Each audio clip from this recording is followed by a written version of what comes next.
So I'm just going to show you how to make the armature for the bunny rabbit. So we're going to start off by using the template, creating one bend around to make it look a little bit like a shepherd's hook. That's going to be for his bottom, and his back and his neck.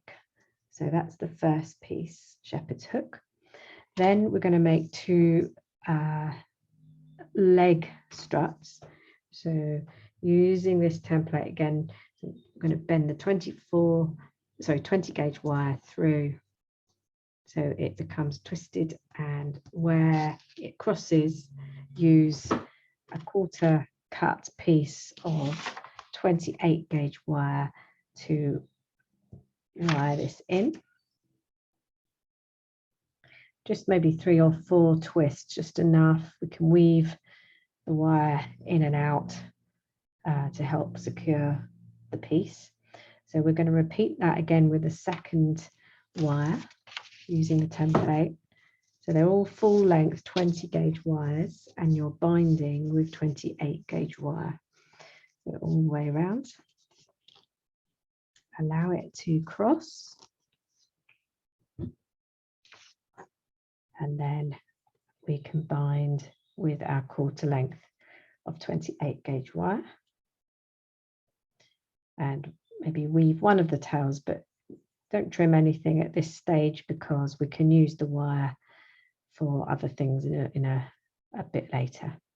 So once you've got your 2 legs created, bring them across each other so that you end up forming a W with a similar sized triangle in the center. Bring one side wire so it overlaps the other and twist to secure.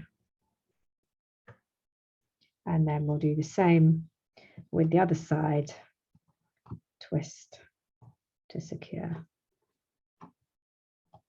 Okay, so now you end up with something that looks like this. We want the bunny to stand up, so I'm going to narrow these to form legs rather than feet. If he was sitting down, then you wouldn't necessarily narrow it as much, but you would bend it at a 90-degree angle up here. So that's the legs formed. And then using your finger, just position your finger at the back here where it crosses and just push back so you get this tilt. And then if you support the wire where you want to bend it forward again,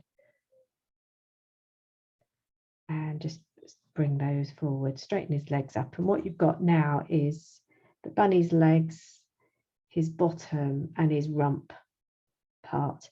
And these 2 later on will join up with the rest of the pieces.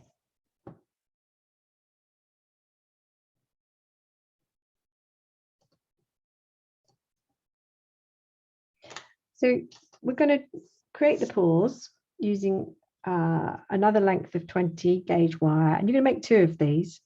So the cross here means where you can start your wire, and we're just going to run the wire along the diagram. Don't worry if your wire is longer than the diagram itself, that's fine because we can adjust that later. Okay, so that's the first bend. These are the front paws that we're making. And we'll go again.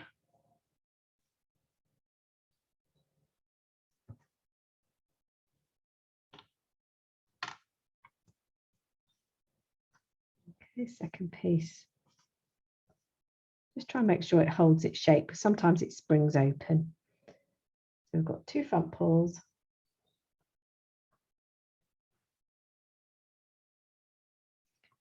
And we'll leave those to one side for a moment, and we're going to form the ears. So a further 2 20 gauge wires, and this time starting where you've got the line and running up this way.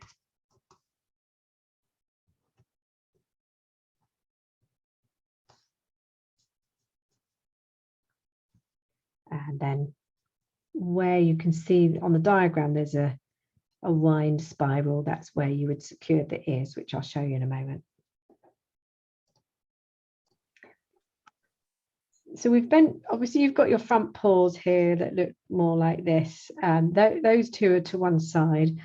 These are the ears, and we want to join them. Now, if you like big floppy ears, then only work on this section here about an inch with the winding of your 28 gauge.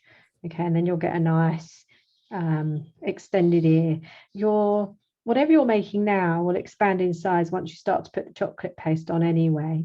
So if I've got an ear wire that big, then this is going to be at least a third, if not more, bigger. So just bear that in mind when you're creating, because it can mean that you end up using a lot of chocolate paste. So I'm just a bit like sewing. I'm kind of weaving and stitching the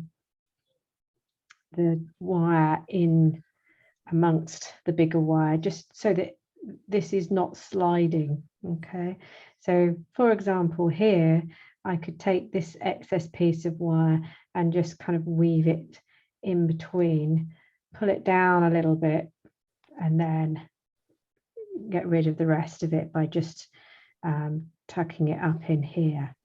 So we want to do that with both ears. It doesn't matter if both ears, one can be longer than the other if you want to. When it comes to it, you can even bend the ear so that you've got just the top part flopping over, or whatever you want to do. This is where it's quite nice, because you can use a bit of your artistic flair to create.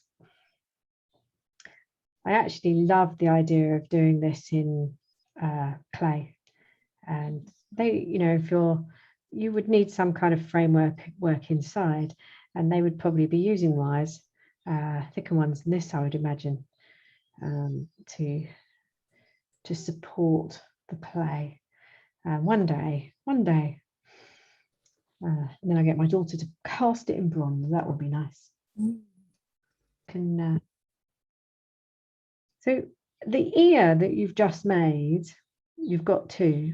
So if you position the bit that you've bound at the top here, you can see you've got like a line there. That will be this end wire, which happens to be the shorter end wire. So if you line up your shorter end wire, I'm thinking that's a bit long actually. We could come in the middle, so something like this, because my ear is already longer. Yeah, so I'm just going to probably line that loop up just past. So where I've bound is actually where I'm going to start my bending. Otherwise, this is going to be in your way. So we can start to form the curve. Use your nail to kind of help you make the bend. It can be more pointed than this. So bring it round to create the nose tip, and then follow for his neck and tummy. Okay, now looking at this, at the moment we've got this sticking up, and it's possible we'll trim that, but don't want to do it at the moment. Okay, so you've just got this outline here, and you can see, forgetting the ear, if you wanted to create a bird, what you're trying to do is create a 3D armature. So think about the outline, the silhouette of the bird or whatever creature you're trying to make, and then you kind of make 3 of them to make your 3D framework. Okay, so don't worry about this bit at the moment. We'll deal with that shortly, and just create yourself 2 using the ones that you've made the ears out of.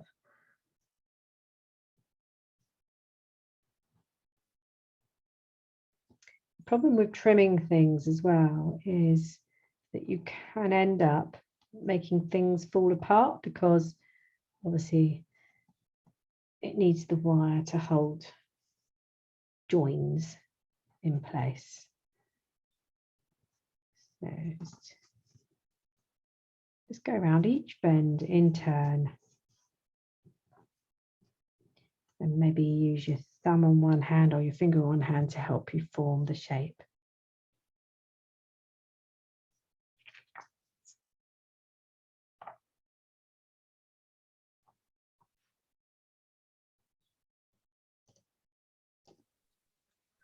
So this excess, rather than take it off, because I think if I cut that, this end might pull out. So if I bring the excess so that it's on top of, and then take one of your quarter cut 28 gauge wires, just start by holding that onto the frame, and then do some loose wraparounds. Don't worry if you've got excess wire sticking out afterwards. It can just sit like that for the time being. Okay, and do that with both. So the small wire, bring it down. It might be at the back or the side, just so that it's following the same line. And then hold on your piece of wire, leaving a bit of a tail. It's just easier, because if you're trying to do it too neatly, it's really difficult to handle. So it's all right to know that you can leave a bit of open wire, and that just secures the ear a bit more. And all this will hide under the chocolate. So we're going to take a piece of the 28 gauge wire.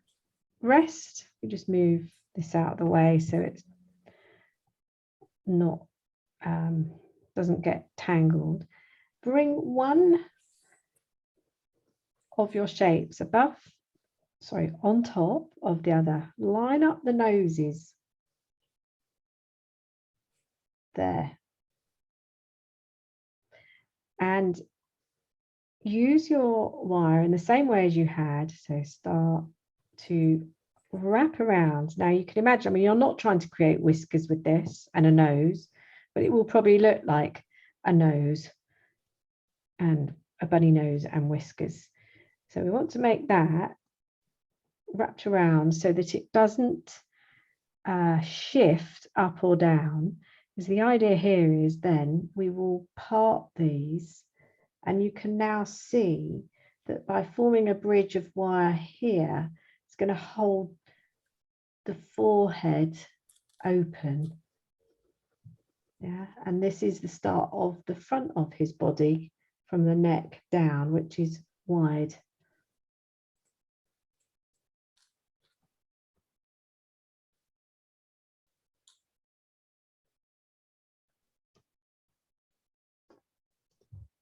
We call it Ash. So we've got our piece that we've made here. We've got this bit. Just take a couple of your wires just so you've got them ready. We're going to connect one side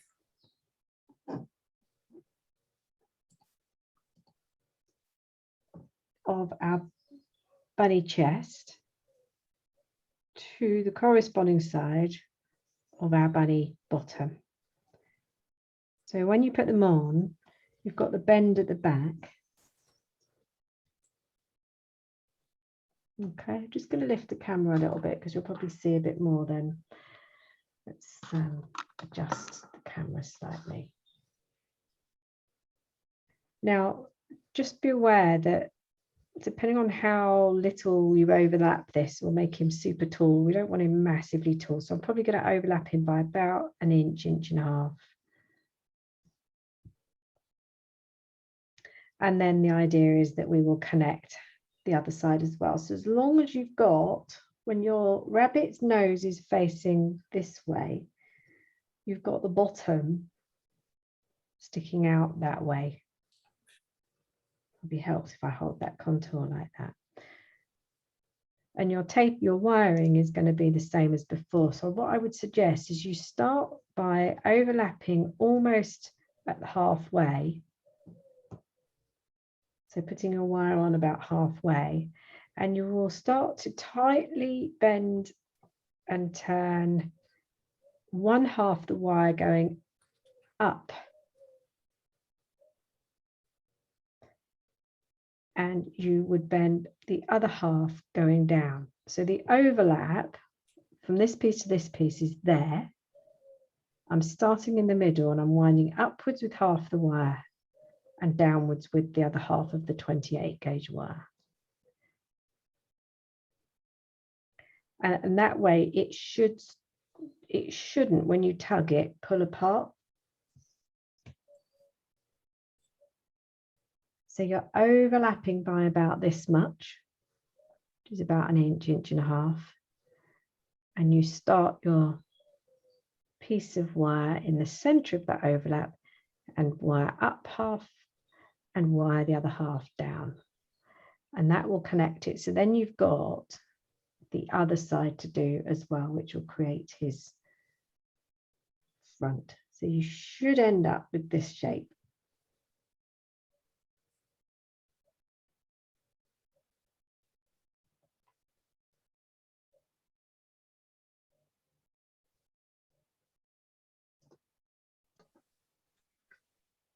Okay, so now we need to attach the other side. And we're looking at this, the height, the length is about 25 centimeters. Okay, let's just put the ruler back. So we're going to take the other half, the other side, and it might be a bit shorter because it depends on how long these pieces are. So it might not overlap as much. And if you find it's pulled a little bit, then we can manipulate that fraction afterwards. This is definitely doesn't want to overlap as much because this end is shorter. Same process. Have the same amount of wire either side here and take wire one up. Try and pull it quite tight on this one. And if you want, you can actually, as you get towards the top, you've got a bit of the end of the shorter end of the wire, you can actually loop that in. It's by hook or by crook getting this together. You just don't want it to fall apart. It won't, once it's all together, it won't fall anyway. And you can use up all the wire on this so that you've got two neatly secured ends. And I'm just going to have a look. In the meantime, I can just adjust it in places.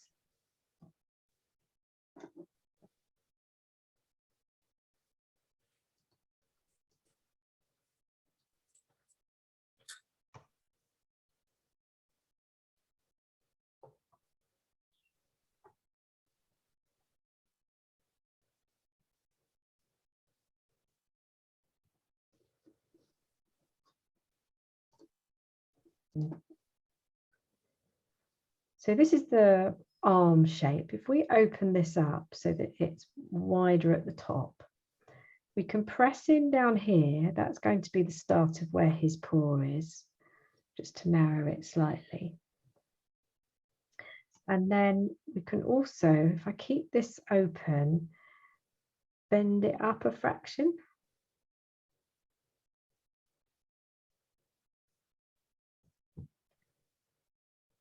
You can see it looks more like a paw.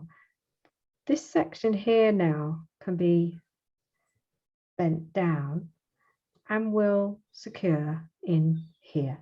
So pretty much where we were attaching before, but it would have been very difficult to secure all of those pieces together. It would have been fiddly. We can actually put that in behind and secure. So we'll tape just this bit. Again, start in the middle with half of the wire. We're now at a point where we're probably sewing because there's things in the way.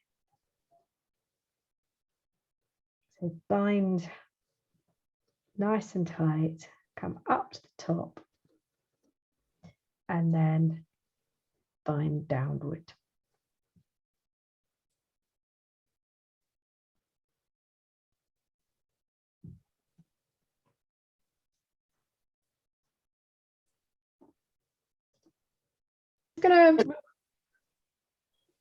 So let me show you now how to connect this remaining part, okay, because this becomes the back of his head. So we're going to cross this, probably at the throat, it's going to be twisted, and then it's going to come up here. But what I want to do is twist it round both of the wires that we've got for the neck. And the problem we've got is if I do that at the moment, there's no gap. So I need to come in ignoring the arm, the bit here needs to be bent out a little bit. Okay, so now this is under his chin. Now when I close it, it's not fully closing. You have actually got a bit of an opening. Okay, we could probably bend that out just a little bit more. There, like that. So that's under his chin. What is his chin? Neck, chin. There. So now that we've got this little diamond shape under his chin, we are able to take the top of his arm. So if you just hold it kind of roughly where you think you want, if I just open that up a little bit and just hold that there, that's probably a nice shape for his arm, because we can always change this a little bit. We can make it more closed up here if we feel, and his paw can tip down a little bit, but I'll just get that back so you can see to there.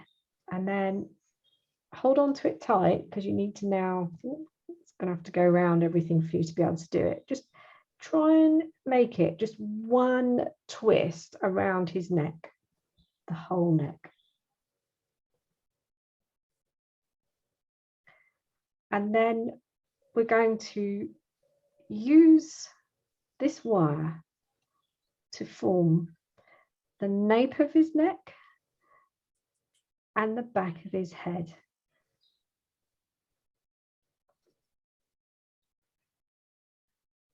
Now, depending on how big you make this, he can end up having a really big head, but he can still have quite a large head, even if this bit is not that large. It's kind of this shape here that you're after. And that then will have, if you hold on to where the two ears cross at the top here,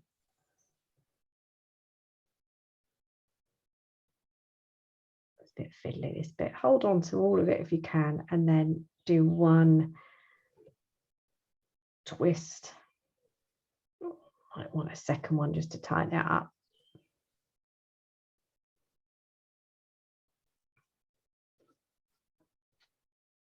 And we'll just bring that wire into place. Super fiddly, this bit.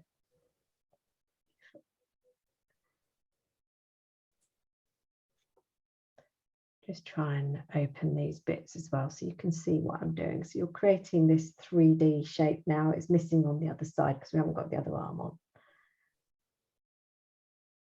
This bit here, I'd probably straighten up so it lines up along whichever ear. It doesn't matter if it's this one or this one at this stage. And you can use your excess wire to just wire it in, and then perhaps cut off the excess. That's the excess on the piece that you've just put in.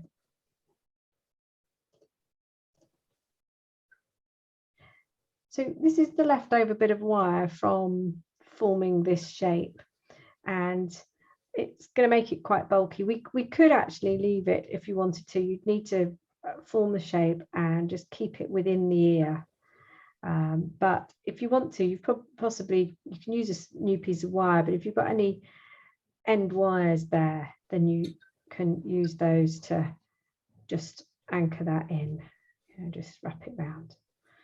Okay, and that will take care of the wire ends that aren't very neat.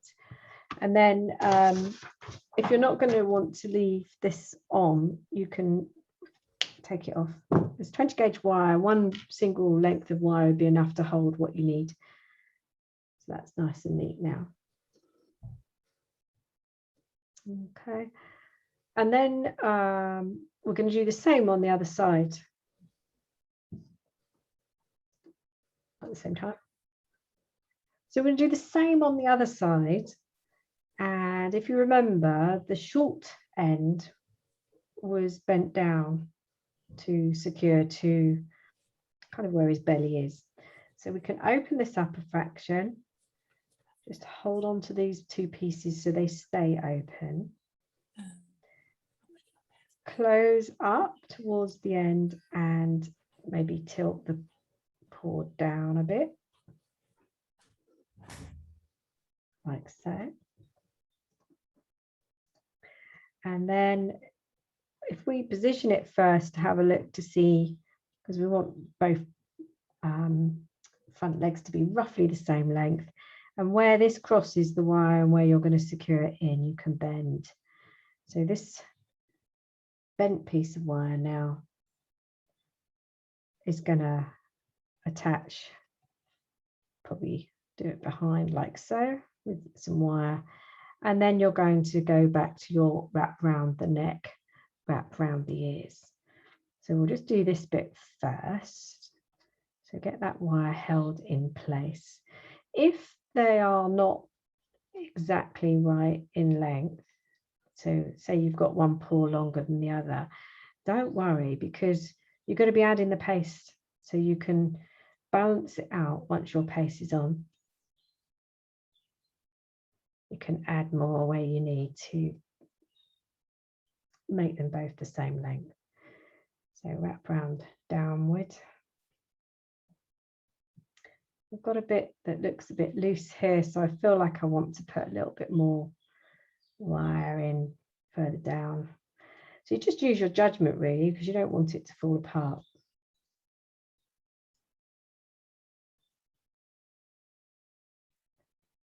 And then a couple of twists, but then we can leave this one open. We just leave it as it is. So bringing the top half of that wire to about where you were before. You've got a big triangle in there at the moment. You can see on the other one you've bent in an elbow. So we need to do the same again, bring it down.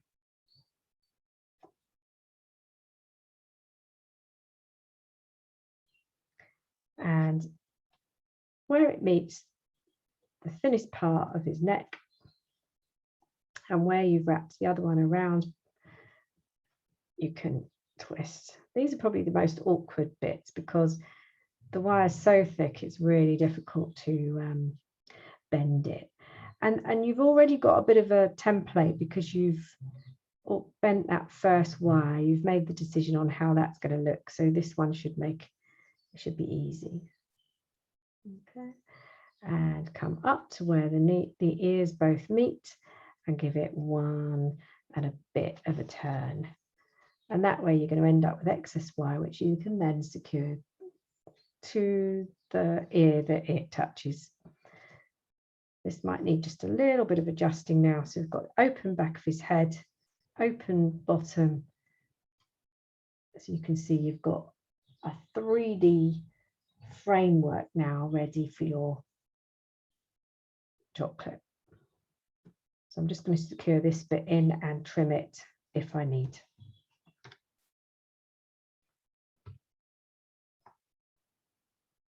I don't have to go all the way up. You can just pick a spot, maybe halfway, especially if you're not trimming it, and then thread or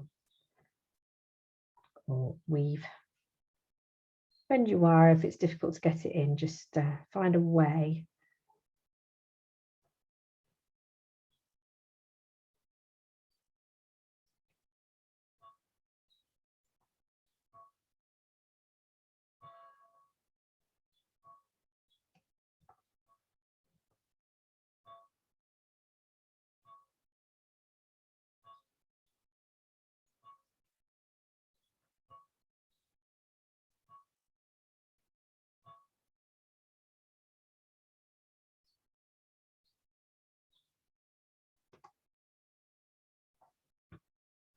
I'm just going to opening out in places just to kind of revisit his shape a little bit. Open out his arms a fraction. Check that you're happy with the way his head's shaped. And at the moment my ears are kind of pointing down, which looks quite cute, but actually I would like to have these more upright. So we can bring them up and possibly over a little bit.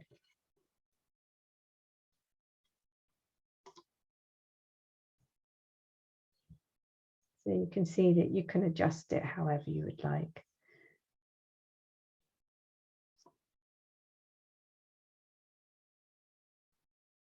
This wire is left over, it's sticking out a little bit. So if I want to, I can trim it, or I can just bring it to meet part of the framework, just so that I know it's not going to be sticking out once we add our chocolate paste.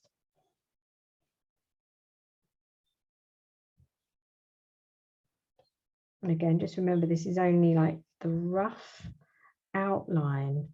We've got all the detail will be going in with the chocolate.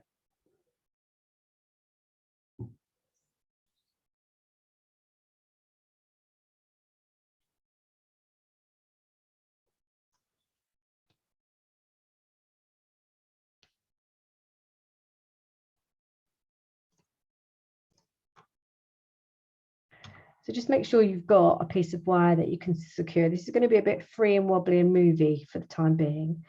This part's his bottom. You've got the crisscross that you made with this piece here. You're going to threadle the loop through his legs, between his legs, and come up so that the base of that loop is where your crisscross is. And this bit at the top is in between the arms. Now, by hook or by crook, you have to hold on to a lot of pieces to then get this rounded bit in a position where you can actually secure it. So you end up with like a star in the middle. If I move this out of the way and just lift that up and down, you can see it's just gone behind. And when I secure it all in, it's going to look like a star, a pencil drawn star. And now, because we're limited to space here, we have to stitch it in place. It might help for you to pre-bend your 28 gauge wire to get this in. So I just get that curved, and then can be a bit fiddly. Let's get that to come in through there. If you want to help yourself a little bit, once you've got the wire roughly in place, this is the 28 gauge that's going to secure it, you could twist it like a sandwich tag just to get you started. And then that way you can bring the wire to where it needs to be and carry on securing it. It is going to move around.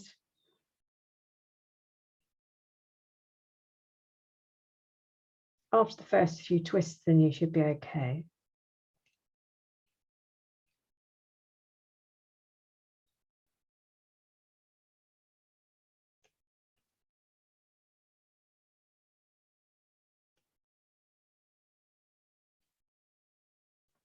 Okay, we'll go the other side of that crisscross as well, just so we're taping at the back.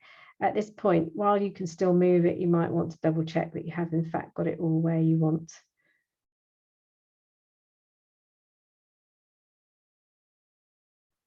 And then we're just going to secure on the other side to stop it from shifting.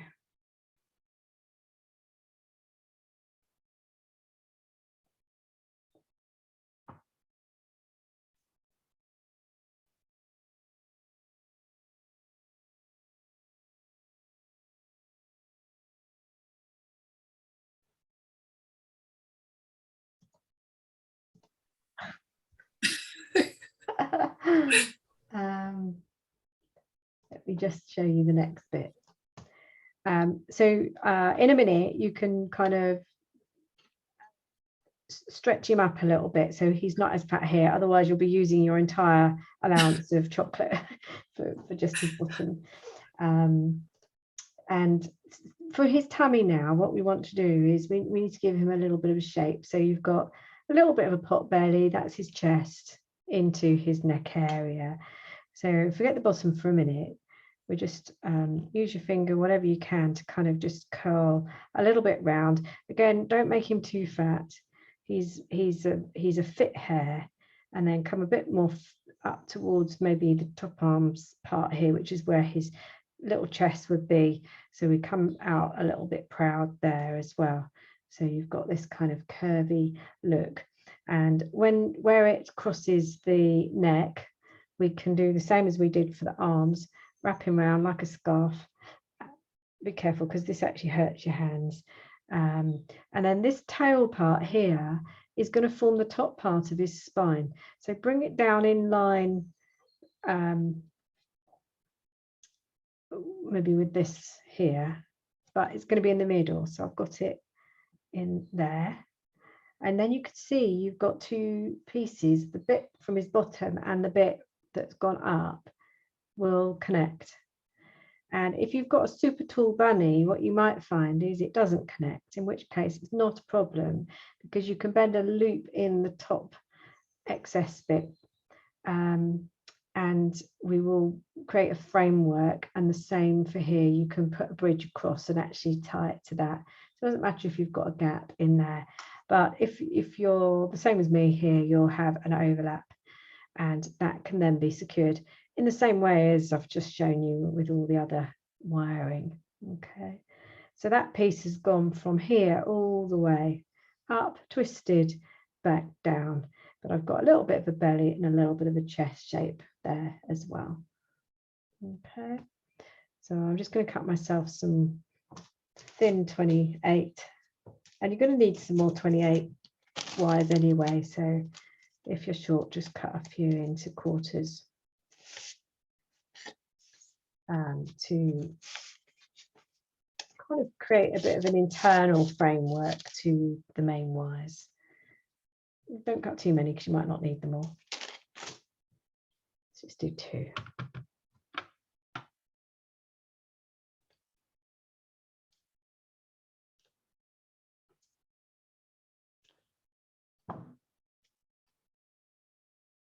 So this one can go with here.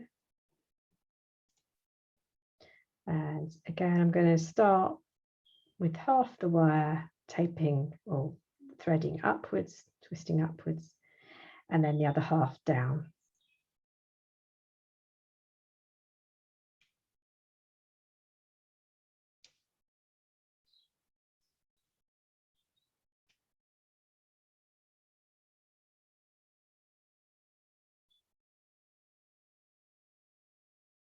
And then we can just move pieces into place, just manipulate the shapes so that it's looking how you would like it to.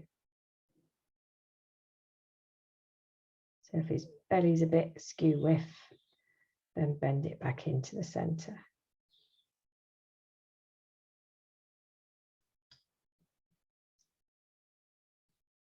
If you find that this part moves, then you might just want to get it in place and put a bit more wire in a way that will stop it from shifting.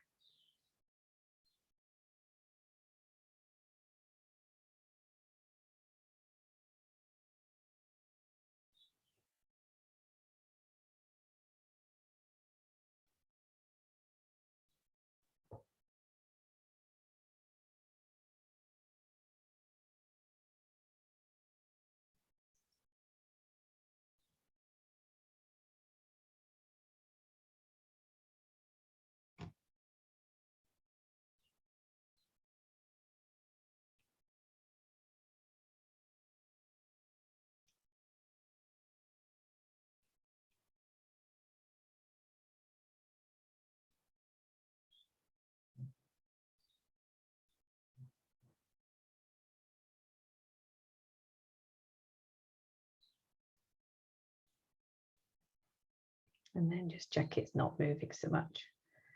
Just look at it from each angle just to make sure that you have got the tummy in the middle, that your arms are where you want them to be, where your legs the same, that he's upright enough, that his bottom's plump enough, his ears and his head and everything are where you want.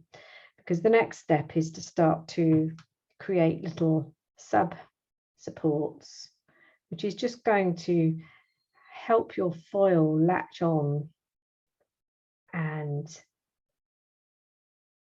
just kind of a rough framework just to show you where you're going really with your paste. Fill in and work. So to fill in, all I've used is the 28 gauge wires, and it looks just a couple of, so I'd have a length of wire which would start here and twist around here and finish here. If your wire's not long enough, you can just go from there to there. Just a couple on the front here on the tummy, and then one across, and in theory what it's doing is stopping this from pulling too far over there and vice versa. This one's fallen down. That's another one in here. I haven't really done much more than that. That would be enough. So what that looks like, or how to do this, if we start by holding the wire across his bottom, say. Sorry, I'm just going to spotlight and reset the camera. If I start, just hold it across and think, yeah, that's going to fit. So my first one, I'll go across the lower back here. Just one twist to start to secure the wire. Doesn't matter how bent this got, actually going to do 2 twists. So we've got one coming this way and the other half coming this way. So now this can come, so make sure this is how you want it to be, as broad as you want it to be. Keep this straight and come to that side and give it maybe 2 twists. And then come along to the other side.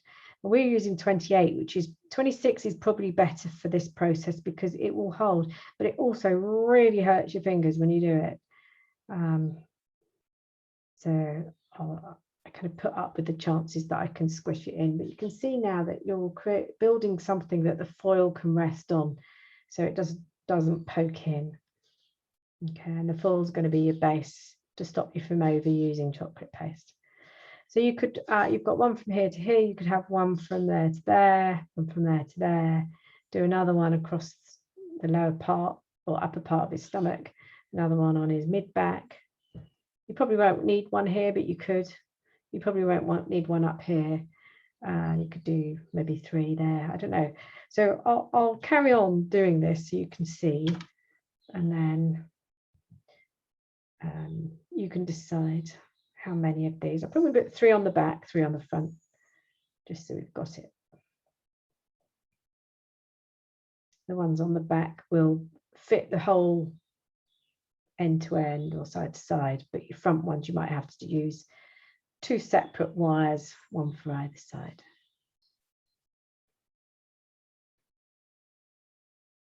And then you push them out so they become curved.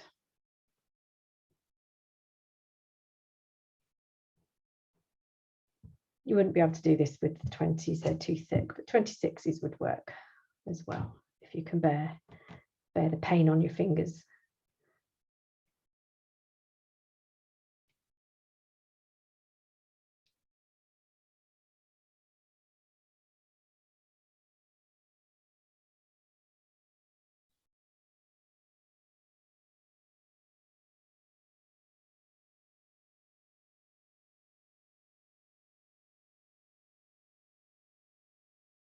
So that's 1, 2, 3 on the back, and then I come to the front, and I know that I could cut longer length wires and then it'll go across the whole thing, maybe half cut, or you can just work from the center, pushing it out before you attach it, connect it, because you want it to be rounded.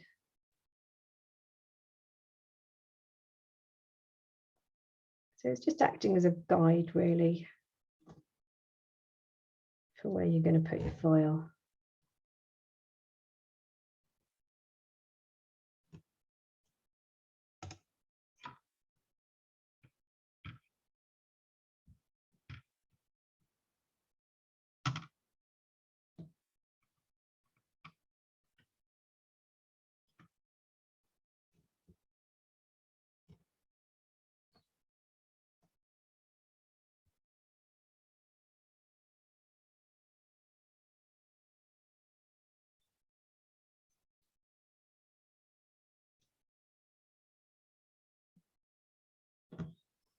So you can see when you look down into that now, you've got something that's rounded rather than just strips of wire.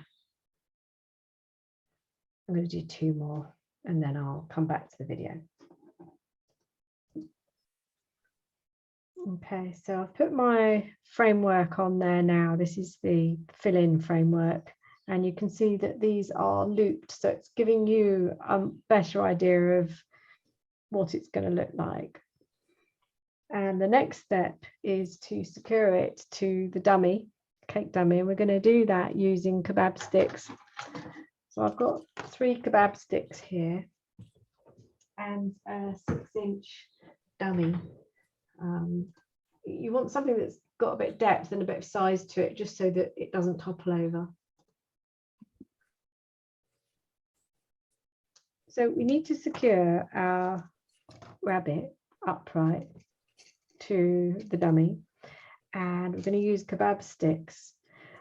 Once they're placed in and they've gone into the dummy, when you come to remove the rabbit, we need to make sure this is secure in here so that the sticks come out with him, and they will be used to hold the rabbit upright in the cake.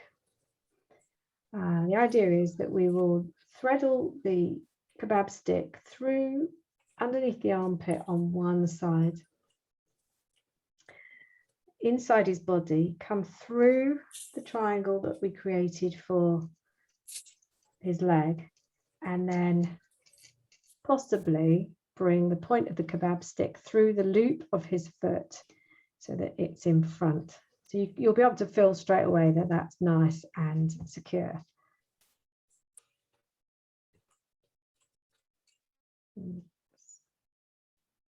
Got all the way through, and about 2 inches to secure. Any holes that you make in the dummy, make sure that you drill out the holes so they're bigger, and that way he can come out more easily. I'm going to do the same on the other side. So find the outside part of his armpit, threadle through the center of his body, come through the W or triangles that we made for his bottom, and then if you can, bring the kebab stick through the front. Pull that down, and then press the kebab stick only into the cake dummy until it hits the surface or the base. Take your 28 gauge wire and secure the kebab stick at the top. So go through some of the main 20 gauge wires. I'm going to actually loop this like a sandwich tag and then bring that further down. It's just going to hold it in place once you've trimmed.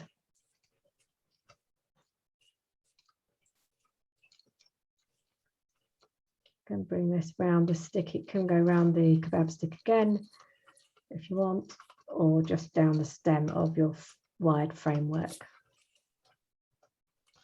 It's very fiddly and difficult to show you this, but it is one of those by hook or by crook. We want to get it secure. If you do happen to have a pair of tweezers at this point, it might help because you can just kind of pull the wires through. And if you want to, you can actually secure it at the base here as well. That might help, because when you do try and pull this out of the oasis, if there's any resistance, you could find that the sticks are left in the oasis, and then you've got no way of holding it, securing it in the actual cake. If that happens, you will have holes that you can then feed the kebab sticks back through, but ideally you don't want to. So yeah, I think I'm going to secure it at the base here as well.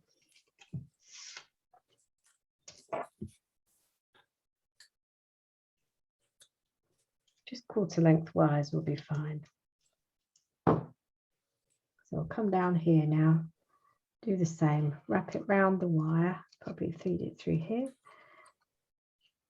Anything you can do to hold it.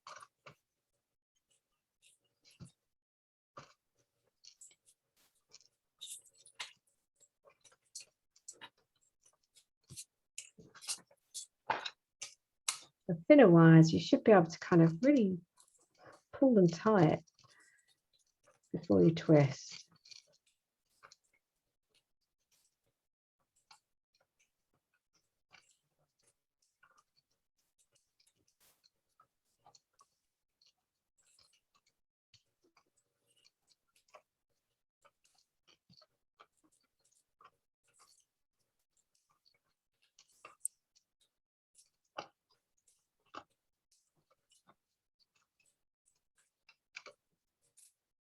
And we'll do the same for the other side.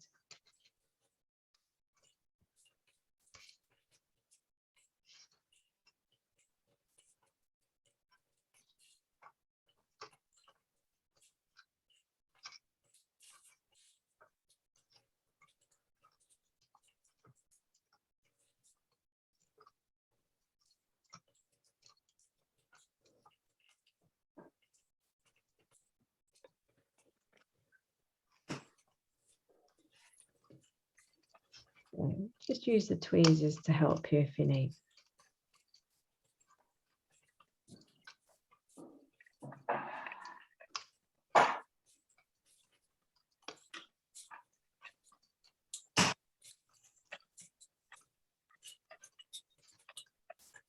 And the last one down here. He looks like he's going walking, doesn't he? Alpine walking. Okay.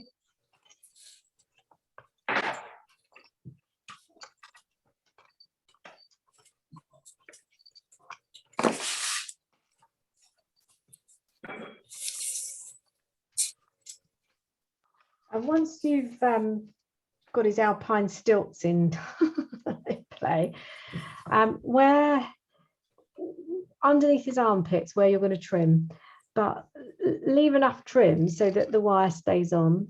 You can have it sticking out just a little bit, but maybe hold the cutters at an angle upwards so that your cut is angled.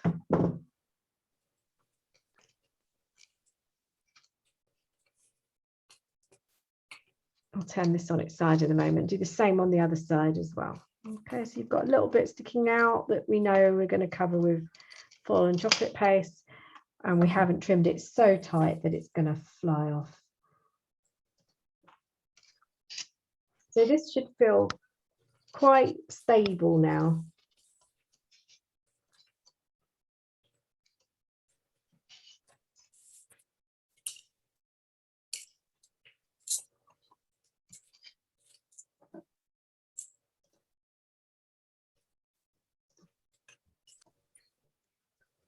So I'm taking a patch of foil, probably about just under hand, so half a hand size, and we can start maybe using one of his back frame pieces and wrap it around the frame piece so it holds.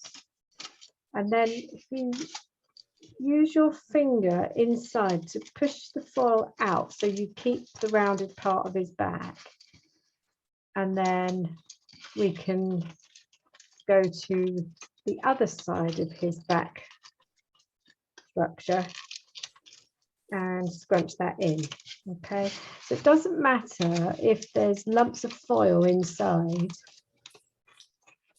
just as long as you can get in there to push that out so his back does form a reasonable shape. Again, we're going to be building this up with chocolate. Now, there's two reasons for this. Number one, foil is food safe. You could use cling film, but it wouldn't give you that little bit of support that you need. And number two is the more you get the structure right with the foil, the less chocolate you need to use. And the chocolate paste is expensive. So we'll come around here, so in at the bottom and start. You can put your finger in there or a bone modeling tool, ball tool, something just to help it push out. And then we're going to fill in his bottom area. And anywhere you can just wrench it on. So here it's meeting this cross support wire, so I can just scrunch it onto there. That little fold and it should hold. And if you want to, you can use your bone modeling tool.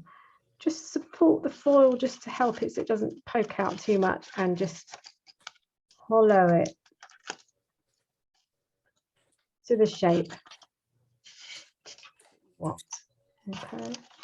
Now, yes, this becomes very fiddly when you start to put things like the front panel on, because of course, by the time you put this half on, you're not going to have any room to get your finger in there, but your bone modeling tool might come round. So you can see you're giving the coat basically. It doesn't matter if it's a little bit squished in, but it's certainly going to help. If you try and put chocolate on just these wires, you're going to end up filling up the whole inside. I'll show you, for example, if I'm doing the ears, I probably want a huge bit. So hand related, it's probably like the size of the palm of your hand.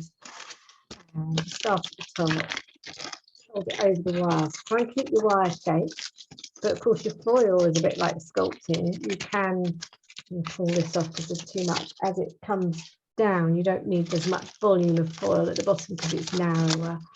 So don't be afraid to take bits off, and then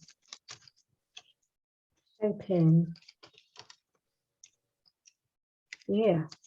And the chocolate's got something to hold on to. If someone does, in their wisdom, decide to eat any of it, then we know if your hands are clean when you've made it, it's relatively food safe. Yeah. And you continue until you've done the whole thing.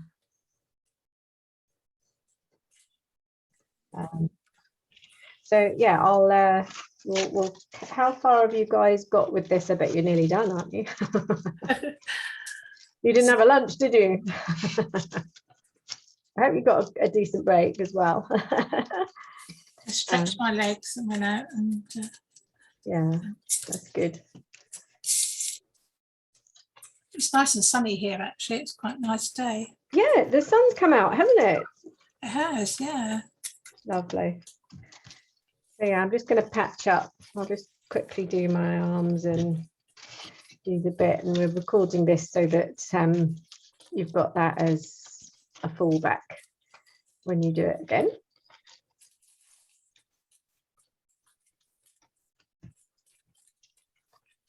And yeah, the bits where you have to overlap. I mean, it could be that you've got to overlap on two sides. So this little piece I've put on has got a little overlap here and a little overlap there, like the front of a nappy. And if you've got a little hole, that doesn't matter either. There's a little gap in there. That's all right as well. All you're trying to do is stop the chocolate paste from being pushed through into the center, because once you start doing that, you're just going to want to fill it, and then you end up using your entire quantity of chocolate paste, just filling the center. It'll be silly heavy and expensive to make. So I suppose it's nothing to do with it blowing or anything like that. So a bit like when you use clay, if you're going to fire clay, you can't make a solid piece. You'd have to hollow it out. It's not because of that. It's just an economical and quicker way of making things. Because once your chocolate is set, you won't notice. It'll harden off, and then you won't know that it's hollow inside. Do some on the legs as well. And he starts to look like a proper bunny as well. It gives you that kind of initial feel for what you're trying to achieve. You can see where you might want to plump him out for the bottom. Once you get onto the chocolate, you can do all your plumping out. So it's a gentle way of getting into the whole sculpting thing.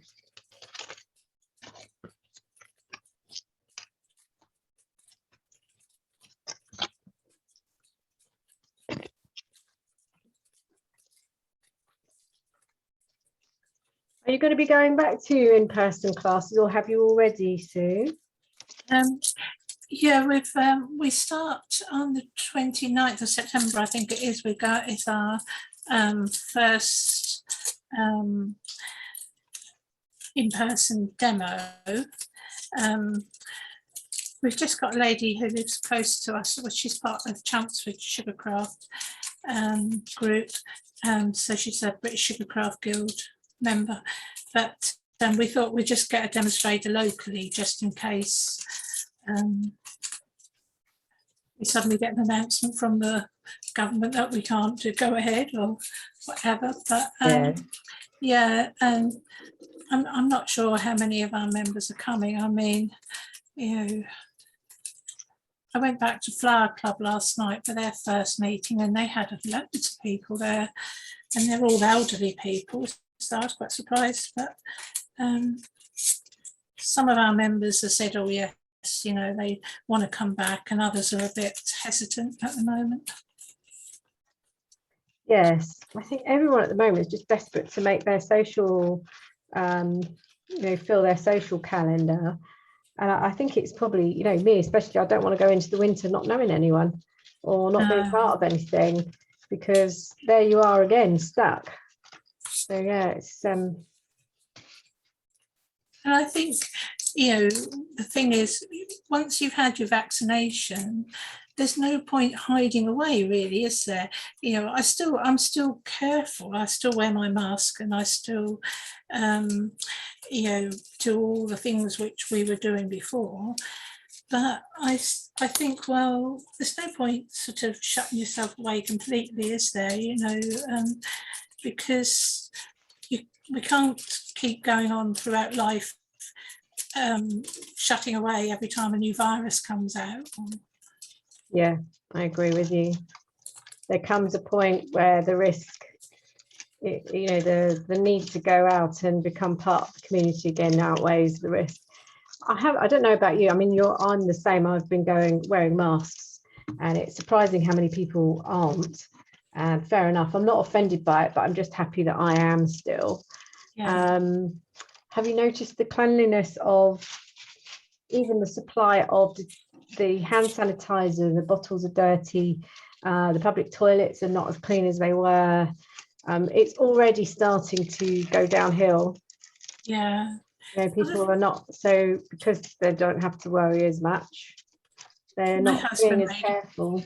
My husband made a good point, and my son-in-law as well, actually, because we went away on holiday with them to Wales earlier in the year, well, in the school holidays, and you know, was saying that, you know, you can't go in till 5 o'clock, and you've got to be out for 9 o'clock for cleaning and all of that. And my husband and son-in-law both said, well, surely when you're going somewhere, those cleaning things should be in place anyway. You know, you would expect that they're giving the property a really good clean before you go in. Yes. You know, and it's, and like with restaurants and that, they've always had tables far too close to other people, really, haven't they? I think, yeah, you know, you go and sometimes you have to squeeze past another table to get to your table. And I just think, well, it's hopefully they'll sort of think, well, we don't really need to have as many tables as this, but it's all down to money, I suppose. It's a number of covers that they do, isn't it? I mean, they're even restricting the time. You know, you book a table, and they say that's fine, but you'll need to be out by set. You know, you've got the table for an hour, 2 hours, and then you'll have to vacate because we'll have another group coming in. That's a better way, I think. Yeah. Rather than putting everyone close together again. When you get to, so here I've got a gap. Can you see there's a gap there, but not much more to latch onto with the last piece of foil. So I've got a bit of wire there and a bit of wire at the back here. So all I can really do, a bit like hanging your washing out, you would put your foil piece, loop that round one of those pieces of wire, and let's do the smaller one first. Maybe you could actually fold this to make it more robust, you know, thicker piece of foil. If we can slot that in there. Oh, come on, if I can get that in. So it kind of just makes contact, and then it is a hook or by crook on this, but it doesn't matter if you've got a bit of a gap. So if I show you, I just want to push this out a bit. I've got a bit of a gap at the top there, but that is going to be patched up with chocolate, so you won't see it. So if you're at that point where it will only overlap and not hold, I would say you could probably fill that piece and hang it on here. And then if you've got a gap up here, that's okay. Yeah, just you don't have to, it doesn't have to be perfect. The other way of doing this is to cling film wrap it, because of course then you can just literally wrap it around the wire, but you're not gonna, it's not gonna puff out, so you will use more chocolate paste, because you can't, it won't hold its shape like foil does.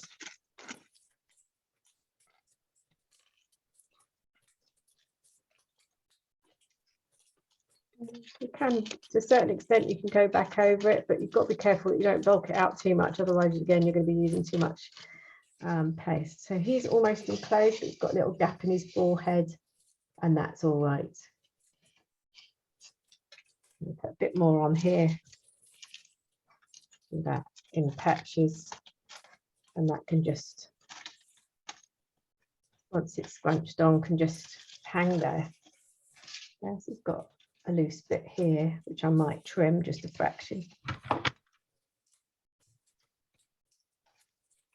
And then if we try and get in there with the tool whilst we still can, and that will puff it out, because of course if it's too far puffed out, it's fine, because it's only foil, you can squish it back in again. So here I could probably secure, to fill that gap in, I can probably wrap it around his arm, and then it will just hold as a loose flap. Yeah, it's nothing too precise. When you, okay, so he's now roughly foiled up, but there's some gaps in places, but I know that my patches of chocolate paste will hide those patches.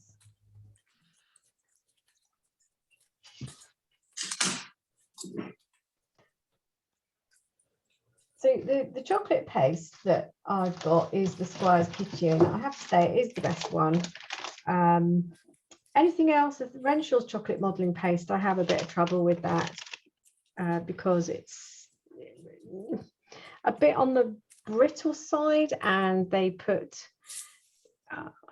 the ingredients is not 100% chocolate paste, and that's why the Squire's Kitchen one is so expensive, because it is literally glucose and chocolate. And you can make your own, but it can be a bit hit and miss and end up being a bit grainy. I don't believe you can freeze this in, and unfortunately I have got kilos of this stuff, and it's all expired November 20. And if you remember me saying, the last time I taught this in person was March, just before we locked down for the first time. So a bit frustrating, but I've got loads of it. So if you end up wanting to do a project of something, let me know and I'll give it to you at a hugely discounted price. And I'm just, you know, part of me, I decided this morning not to check the paste to make, because I thought, well, if it's a problem, then it's a problem. I can't do anything about it anyway, it's too late. So I'm just checking the paste now, and it's absolutely fine. It's perfectly pliable, and I'm sure with the amount of sugar in it, it is perfectly edible as well. So best to use by is not necessarily the thing to go by on this, especially if you're using it for ornamental purposes. So with the chocolate paste, you don't need to warm it up like sugar paste. You can just put it in your hand and get the warmth of your hand to start to melt it. What you might find is that if you've got super hot hands, especially on a hot day, this will start to melt and go all over your hands. Nightmare. So the best thing then with that piece is to put it to one side and let it set off a little bit. Even more so, if you need to, you can put that piece or bits into the fridge. So if it's not working for you and it's going really smeary, slushy, then just leave it to one side or refrigerate it and use another piece. And you've got plenty to work with, so you can quite happily just chop and change depending on what it's doing. My hands are quite cool and it's not that hot in here, so I'm just using the warmth of my hand to warm this up. And then I'm going to flatten it out to form a patch. Now we are going to patch the bunny all the way around. Let's do a little bit so you can see. We're going to patch the entire thing, and then you go back and look at it and think, I need more on his tummy, I need more on his head, I need more on his ears, and so on. So when you come to put this on the paste, on the structure, it will stick to itself. Okay, so the first piece might be a little bit awkward. You might decide, okay, let's do a bit of an arm or a bit of a leg. So I might start here and squidge this round the top of his thigh, and then gently just position the piece. Then we take our next piece of paste that we warmed up. Just do patches that are maybe, I don't know, I'm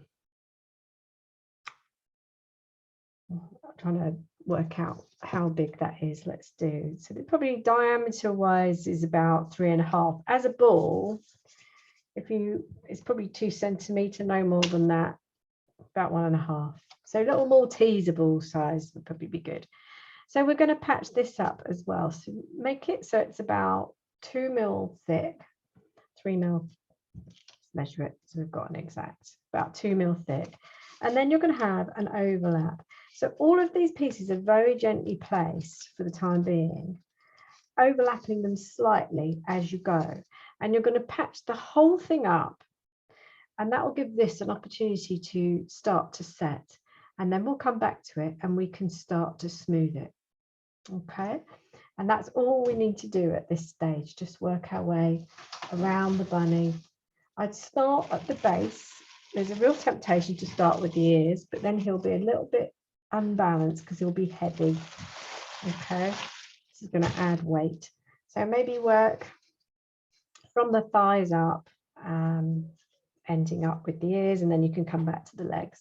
So just warm your paste up in your hands. Just squeeze it. It doesn't have to be crack free. Take yourself a Maltese size ball. Just make sure it is warmed up.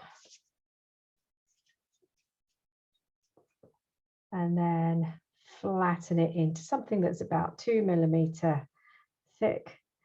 And I'm going to overlap it. But I'm not pressing in, because the minute it touches, even on the foil, it should hold.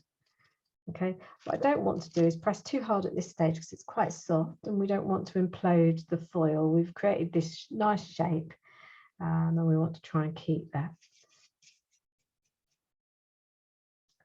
It doesn't matter if you've got a cracky bit at the end, because this can all be blended once we've got the majority on. Okay, so just keep to that 2 mil thickness. The thickness will give you an opportunity so you can actually shape without coming down to foil again. And if you want to, you can start to blend just very roughly. It almost looks a bit torn. Start to blend the pieces together. Okay, and this shouldn't fall off, it should just hold. It's quite quick to set unless it's really, really, really hot.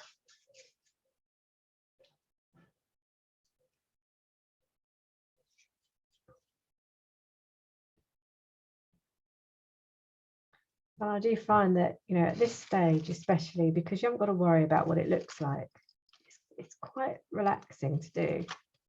So I'm giving him shorts now. And then just attaching where it overlaps, you can do a little bit of blending. If you want to, you can use your bone modeling tool to help that go on. I'm not worried about any texture at this stage. I have kept it covered up, but to be honest, it doesn't dry out. I mean, it will do overnight. If you leave it out, it will form a bit of a crust, but not that you can't warm up with between your hands again, because white chocolate especially has got so much fat in it that it will just simply melt in your hands.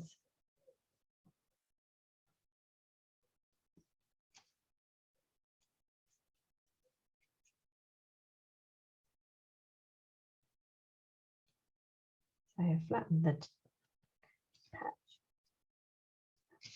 Do something on it. I'm going to do this bit so you can see I've got a flap of foil here that's loose, but that's going to be inside. So if I overlap that, the overlapping is probably about 0.5 centimetre to 1 centimetre over each patch that's already on there.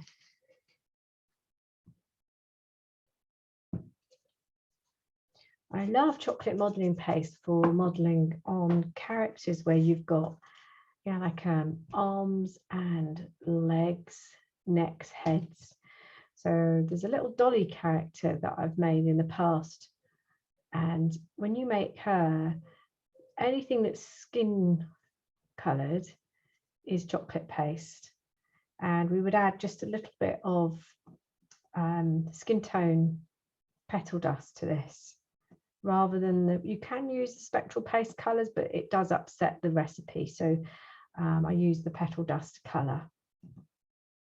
And when you use that, it means that you could do brides with strapless dresses and things like that, because you can blend and join the arms and shoulders and neck to the body. So here I'm just going to press a little bit to smooth it down. Try and avoid putting too much pressure onto the foil so you can keep the shape. I always think of Wallace and Gromit at this stage.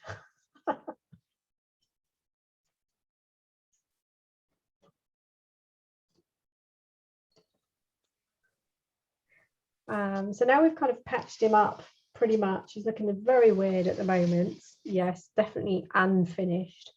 And you've probably used about doing this bit, 2/3 in total, 2/3 of your paste. You've probably got about 1/3 left.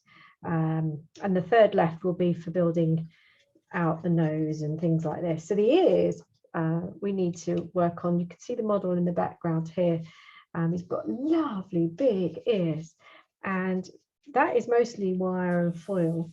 I'm going to just roll my piece of paste so it is like a elongated cone shape, flatten it out. That's important because we don't want too much weight on here. We need enough to be able to manipulate it so that you won't have foil showing through, but not so much that you're going to run out of chocolate paste. So we're forming kind of a teardrop ear shape, and the idea here is that's going to blend on there, come over the edge of the foil just a little bit all the way around.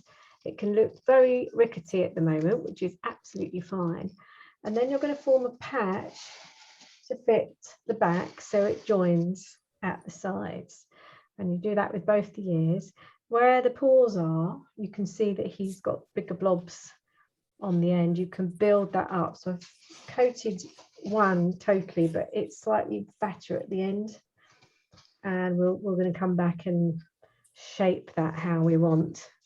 And you kind of build all the muscles up as you want them, and you texture as you go along and play. To be honest, it's one of those things as well that sometimes it's very difficult to know when to stop. So you can, it's good to know that you can come back to it another time if you run out of time. The only thing's best, once you've painted it with the cocoa butter, you don't really want to go back to it to add anything, because that cocoa butter will come off on your hands, as will the chocolate, but not so much.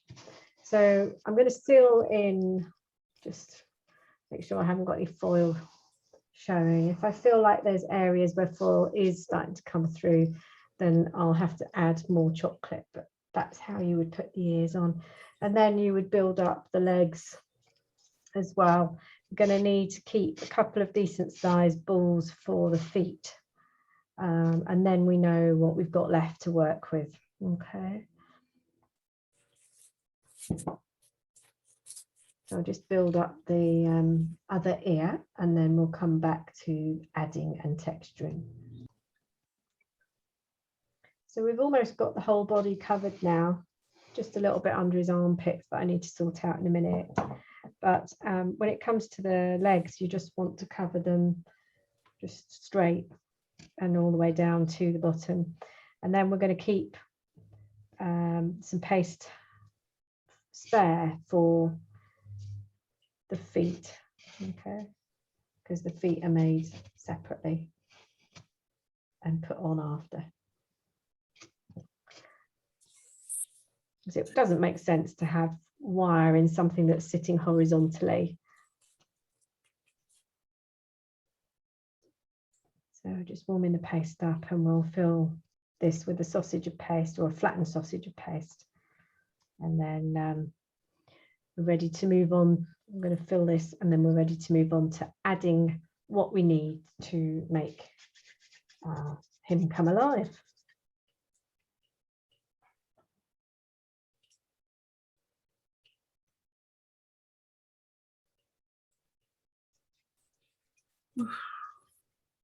You're all right.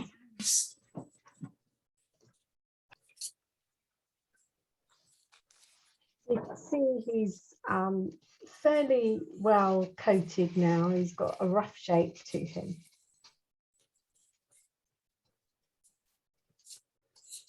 And at this point, we're ready to start to build him up.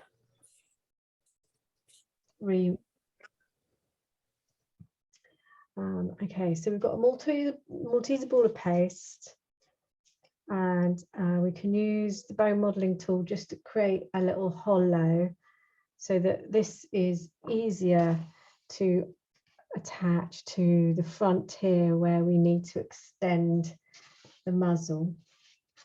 And then you can use your hands, but if you use a tool, just to take some of that paste, so you're scooching some of the paste so that it secures onto the model. You can use your bone modeling tool, or if you want to, you can use your Dresden veining tool. Okay, it's kind of a wobble movement to help it go on, but do support the head while you do this, because it can get moved, and you haven't got that much wire structure. You've got 3 wraparounds plus 1 wire in there, so it should be strong enough, but you just want to stop it from doing the worst. So the idea is that we're going to be forming the shape-ish that we've got on the model, but you've got to stick it on first, okay? So go all the way around and hide the joins, but only roughly, so it should be bobbly at this stage. Go underneath. And if you feel like you want to use your fingers, you can, but you know, if they're too hot, this is where the tools come in, really. So I can now start to look at that and think, well, I know for a fact that the neckline is quite narrow, but I'm being mindful of what I need to keep paste-wise. But I can smooth the chin off a little bit using my tool or my thumb under here. Again, we're not looking for neatness at this stage. And then if I'm looking, I feel like I want to pull the top part of that muzzle forward and press here, so you're making it more angled. Okay, so his face front is, his nose muzzle is sloping diagonally, and from the front it comes to a bit more of a point at the top here where his nose would be, and it's a little bit on the flat side as well. So it's just starting to shape him.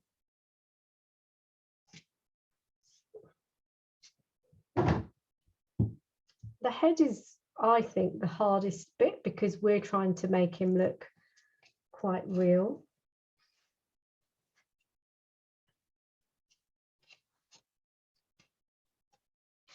If he looks a bit piggy here, then we can bring some of that into the main part of the head. The great thing, though, is if you go wrong, you just pull it off and start again. It's not going to hurt the model. It's not going to dry. You can just play with it until you're happy. And think cartoon.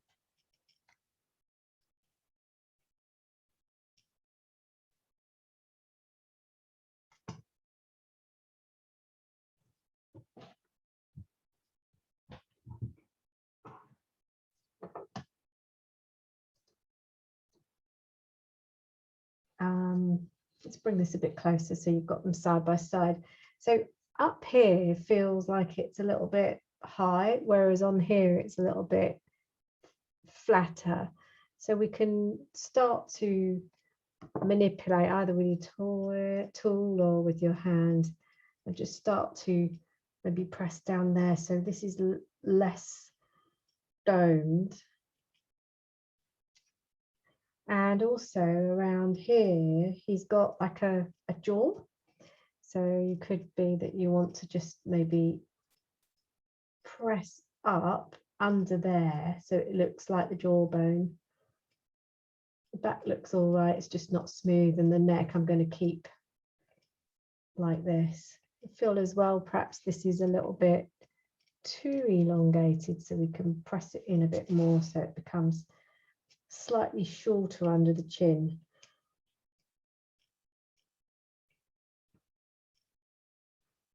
And as I'm working now, I'm starting to notice where I want to smooth. So you can chop and change. So if the front's getting a bit too difficult to maneuver, I mean, I can see as well that it's off center because I can't see.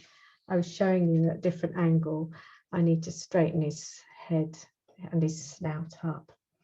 So you've got to look at it from the front as much as you do from the side.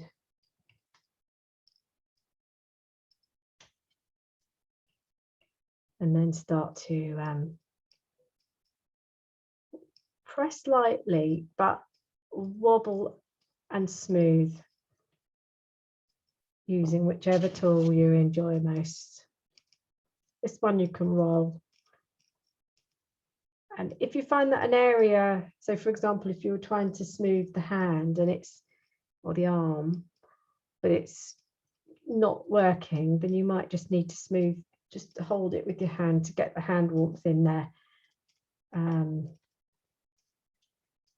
so that it will allow you to smooth it. So you can kind of go back to the body and then come back to the head, do a bit, work on the ears. So my thumb, the warmth of my thumb on there will soften it, start to smooth it inside. And you'll notice if I turn the main model around that it's got a shard edge, so like it's thinner, and that will come in a little while, but you've got to start by smoothing the insides of the ears. So we're going to work on, just support the ear, use the veining tool or this tool or your thumb. That will warm it up. Mine's quite set compared, really. Be careful that you don't go through to the foil. You can see that starting to smooth now. And then you can do the same to the back, and you're then at the point where if you want to make it more pointed, you can. And we can start to pinch out a sharp ridge round the outside, and that's going to seal the join, but it's also starting to make it look a bit furry, roughly ripped. Go back to the middle. Support it while you're pressing in, so you've got an indentation. You want an indentation in the middle of the inner ear.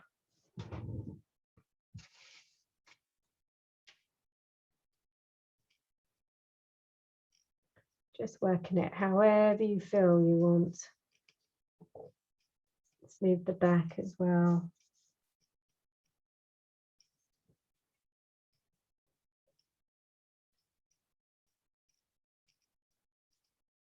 And then when you've had enough of one ear, move on to the other, perhaps have another go looking at the face.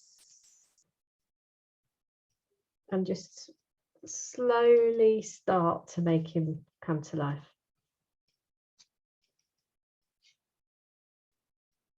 And we're going to put texture on this as well, which will make the ears more ripped. But let's just get to the point where most things are blended, so you can't see patch joins. So you're going to do that all over the whole body.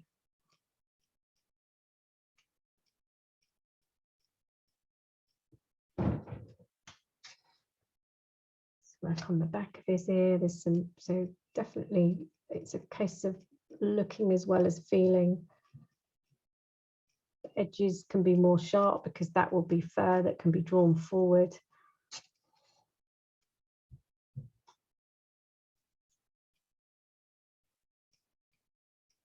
Noticing if there's any foil showing, covering it up.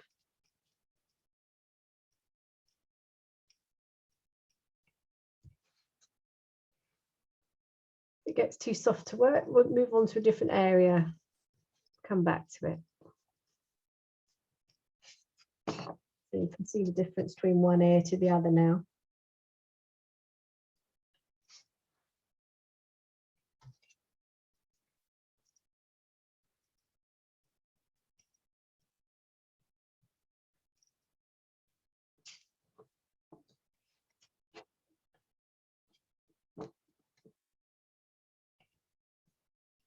So I'm just going to work on the body for a bit because the ear's a bit soft. Again, a bit of warmth to apply if it's feeling set.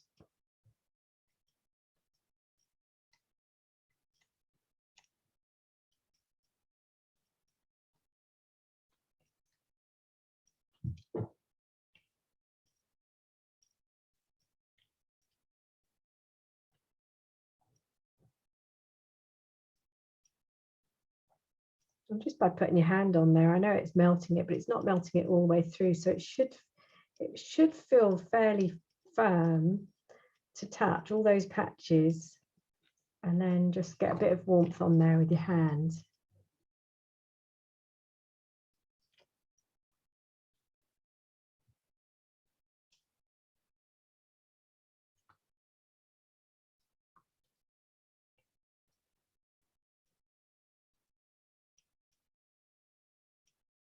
We're just going to work through. Show you, if you want to beef out the cheeks a little bit, I've got a little cone shape here, and I can put that onto kind of the jawline and blend it in, because I feel like we've got the shape. I've got the shape of the snout a little bit more now, but the cheeks, it needs plumping out. You know, when you get a hamster who's storing its food, kind of. So we can do the same. It's just a cone shape, and I'm putting the fat end on the front end, just to kind of plump him out a little bit. If I show you the front of the actual, can you see? So it's making it more kind of triangular, and then joining that with either the smoothing tool or the Dresden. Just rolling the tool, pressing it. And then we can kind of manipulate it so it's more how we want it to be. But again, have a look at those two pictures on page 3 of that pictorial, because that will give you a good kind of guide as well as the picture on screen.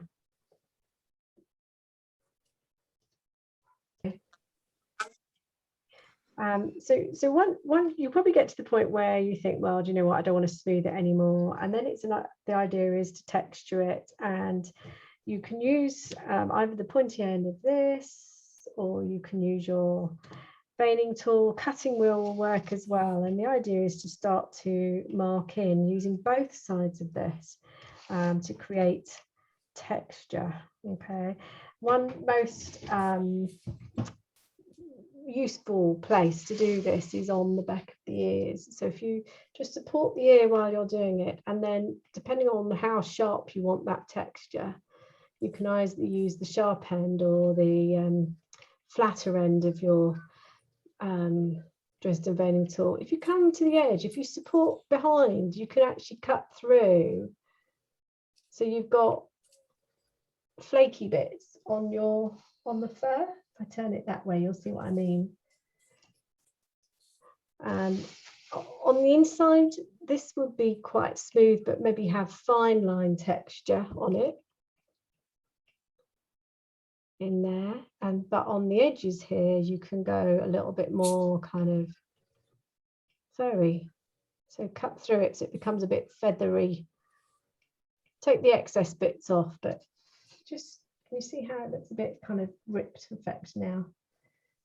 And you've got to think about way the fur is going to go. So for example, on the top of his head's quite smooth, so you maybe just want to use the fat end, and he'll have fur on his forehead, but maybe not so noticeable around his muzzle part.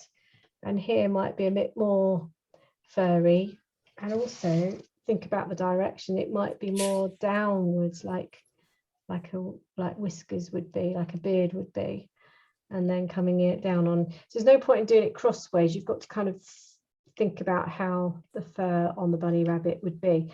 On the main part of the body, you might want to start down the bottom here, and you do a layer all the way around, and then you can carry on and do more fur layers. So you're working your way up, otherwise it's going to look like it's the under.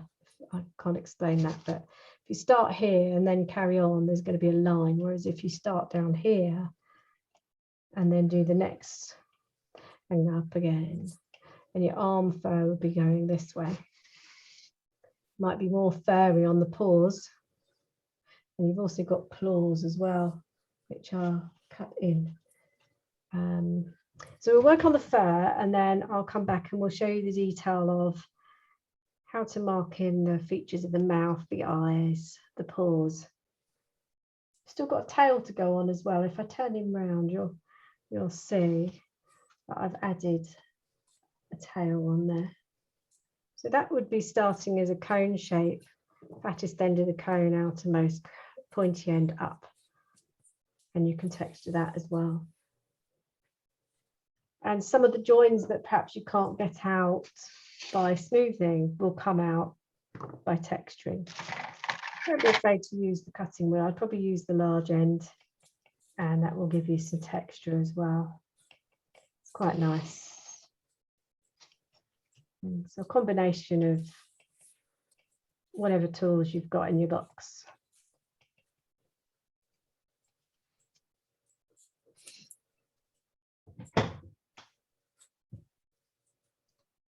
Would help with that.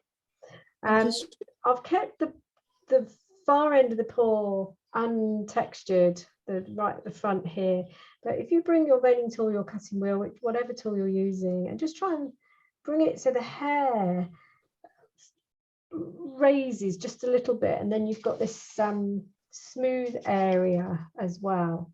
Okay, and within the smooth area, this is where the cutting wheel comes in. 1, 2, 3 marks really. So you'll have one in the middle to support the underneath of the paw, and then mark in the first line. And I've marked a shorter one here, so it doesn't start as deep, as high up. So next one.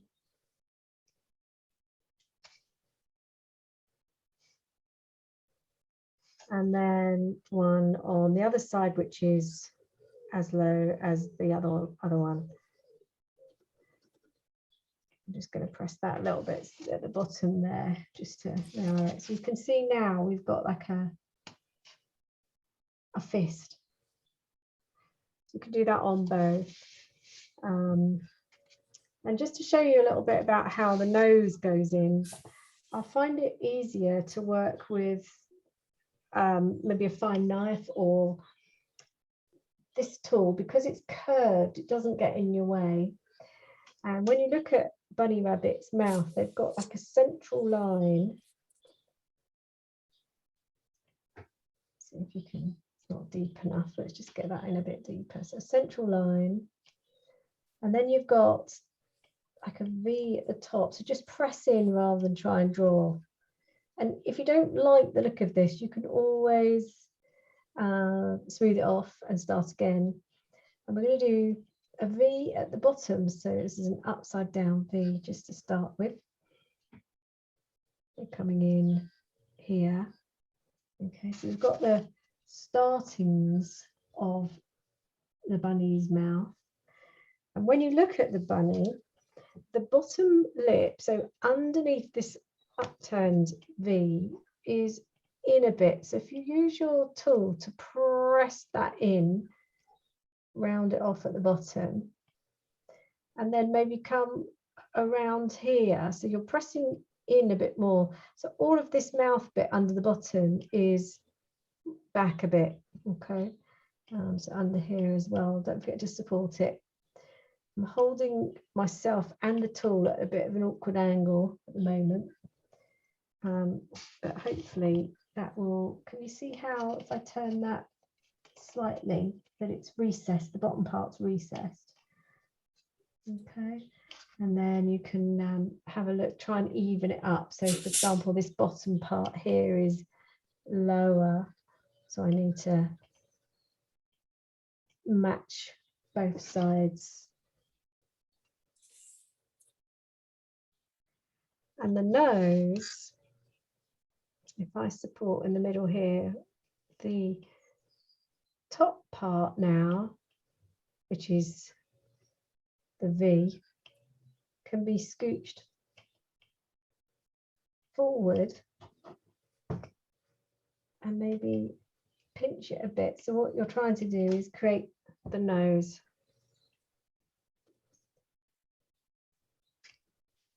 I'm trying to do a side profile, so let's see if I can. So the mouth bottom bit is recessed and the top is pushed forward a little bit, overhanging. If you look at the picture on that third handout page, you'll see what I mean. His nose is kind of tipped forward. If you feel like there's not enough paste on there, if you take yourself a little cone shape, drop that on. Now, so you can see what I'm trying to achieve. And now we can smooth that into place so we can't see the joins. Yeah, so there's always ways of building this up. So just smooth it on this side and smooth it on the other side, which I'll do in a moment. So if I bring that closer,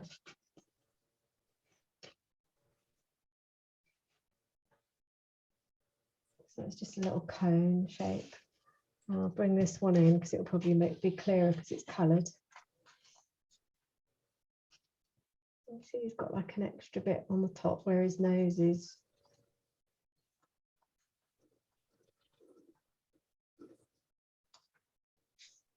And if in doubt, if it's not working, we can take it off, but we've got to try. We've got to kind of make a start on that.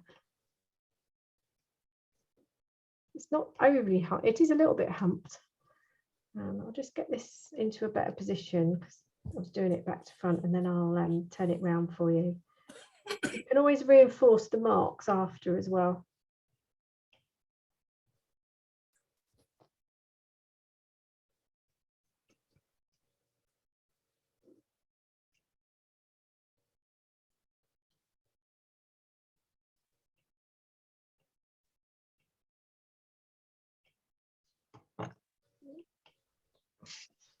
If I bring this one a bit closer now, and I'll just reset the camera, that should focus it.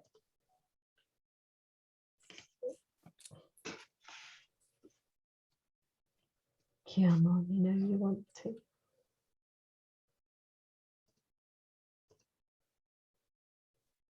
There we go. If I just slowly move that round, you can see what I've done.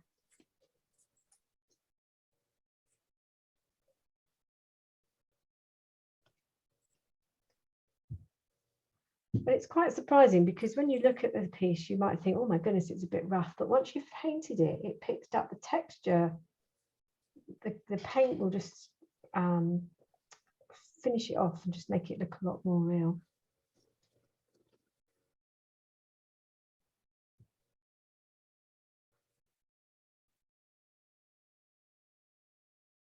So we're going to spend about another 20 minutes texturing this. and then we're going to move into prepping for painting. Okay, so about 10 to, that will give us enough time for the painting. I've got to do the eyes as well. I need to show you those, but I'll just let you finish the majority of the texturing and then we'll move on to the eyes.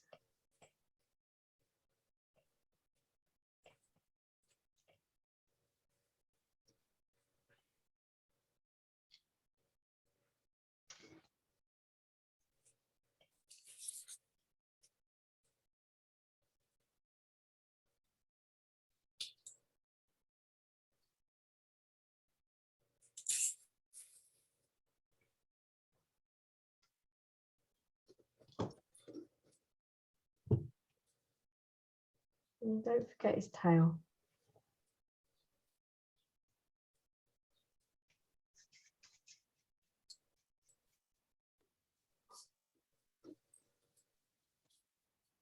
So for me, the tail would be like a cone shape with the pointy end uppermost, attached where you want the tail, like so. And then you can start to blend and texture. So I just get an initial press round all the way around. And then you can move into texturing. This one's quite nice. You just support the bottom of the towel and just draw the fur down onto your finger. Then you get like a fluffy look.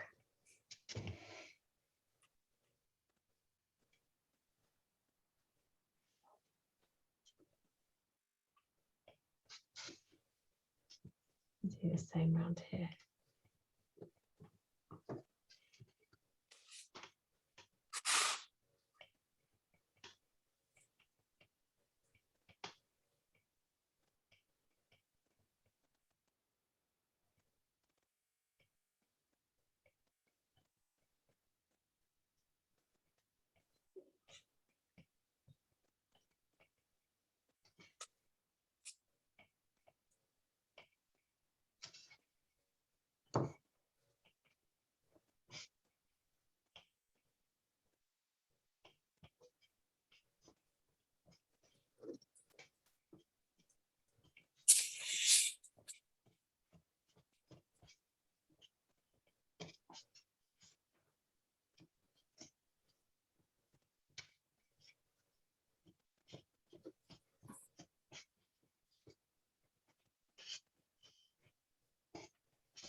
You've got to texture the legs, they're skinny, and you possibly have a bit that comes out at the back for the heel, just slightly curving outwards, and then the fronts can be the start of the foot that we're going to add the foot on.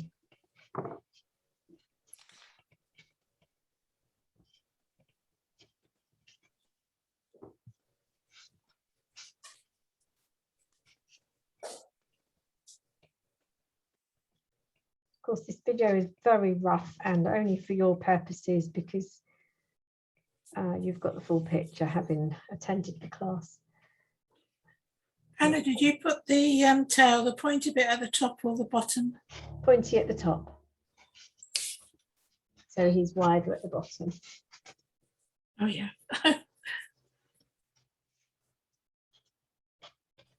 Yeah, so anyone who's watching the video that says it's not good quality, well, it is just a backup of the project. I don't know. Hannah, I'm having problems with my iPad at the minute. It's telling me it's charging, but I'm down to 5%, so it's clearly not. And Okay. so if I disappear, Yeah. hang on, I think I've got the reason. No, I haven't. Oh, God. I've just called my husband to come have a look, but I don't know what it's doing. Oh, sorry, you're recording this as well. Sorry.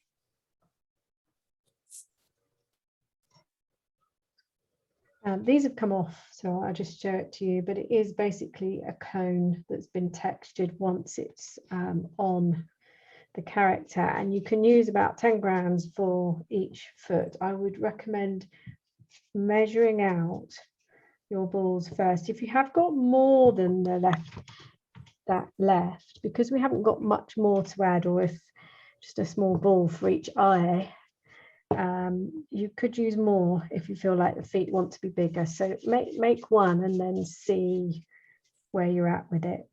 So make sure it's warmed up, and then you're going to make an elongated cone like so.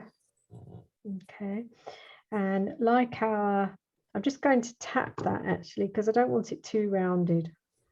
So we've got this effect here. And in terms of length, it's about 5 centimeters long, about 1.5 centimeters wide at the fattest point. But until you hold it up against your character, you're not going to know. And then do you remember how we use the cutting wheel to cut in the middle line?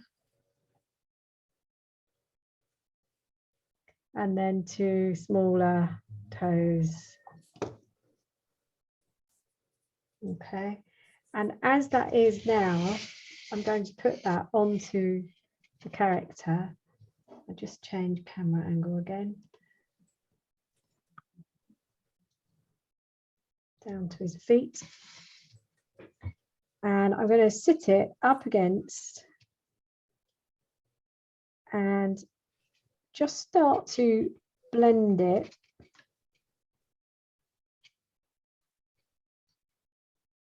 So you're happy it's on. So it's literally placed onto, not over. I'll show you with this one as well. So this is the same size ball for the second foot, into an elongated cone shape. Tap it once just to flatten. Cut in your central toe, and then the side. And you're putting it up to it, okay, not on top, actually just to it. Push it on a little bit, and then use whichever tool you prefer to join it. So what's on the model already, this part here is the ankle and the heel, and this is the new part here just sat in front. Just to tap the ear with my camera. So we'll work that all the way around. And then you can texture, but texture from probably, I've done full length, so kind of just texture it to about here, because like the paws, the front paws, they're smooth, not so hairy.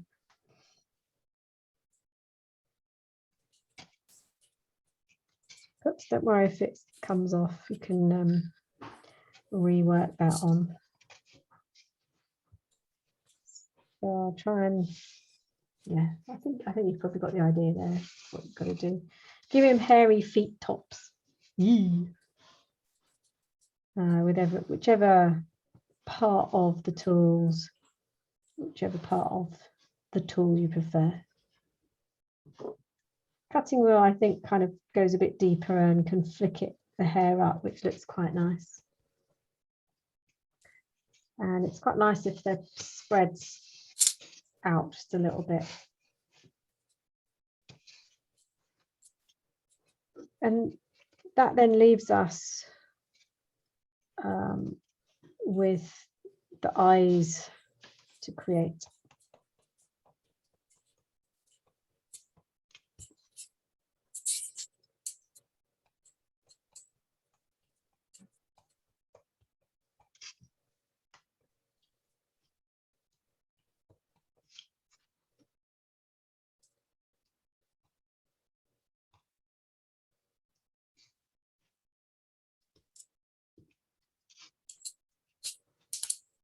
And don't worry too much if these subsequently come off, because when you lift the animal out, it could very well come off. But of course, they're going to stick on quite easily. You could just warm both ends and they should reattach.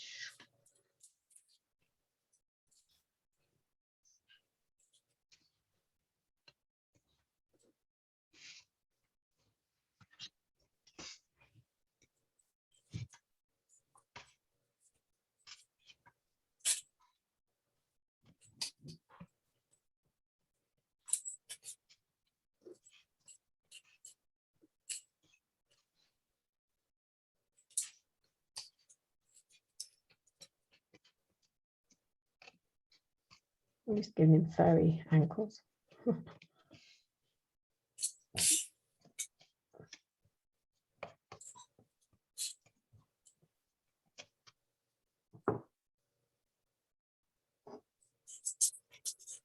Is actually an indentation, and then we put a ball in. So if I bring this one in front, hello, a bit scary actually. So we indent and then we put an eyeball in and then a pupil in. Now, this tool, if you've got it, the veining tool is the best tool, the flat end. If you haven't got that, you can use this one. Okay. And the idea is we want to have a look to see roughly where the eye is going to go, which is going to be about in the center of this. Let's try and do this so you can see, because I appreciate the angle I'm at. You're probably going to see more of my hand than you will on the model. So I'm going to press in here. So make it a socket basically. Turn it around and press the other side as well. So we're creating, I'm not trying to cut through anything. I just want a little socket.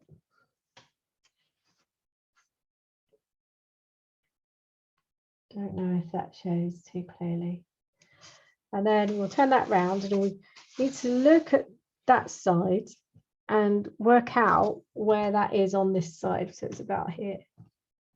So I'm going to press in. You can use the tip of the tool more than the main part.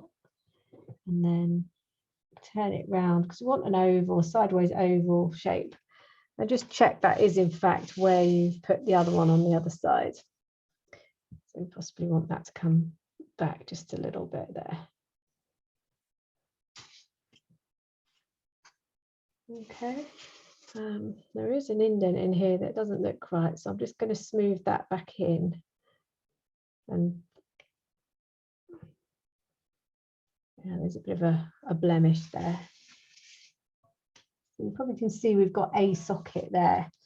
And then if I take a ball of my paste, my chocolate paste, and we've got to be careful.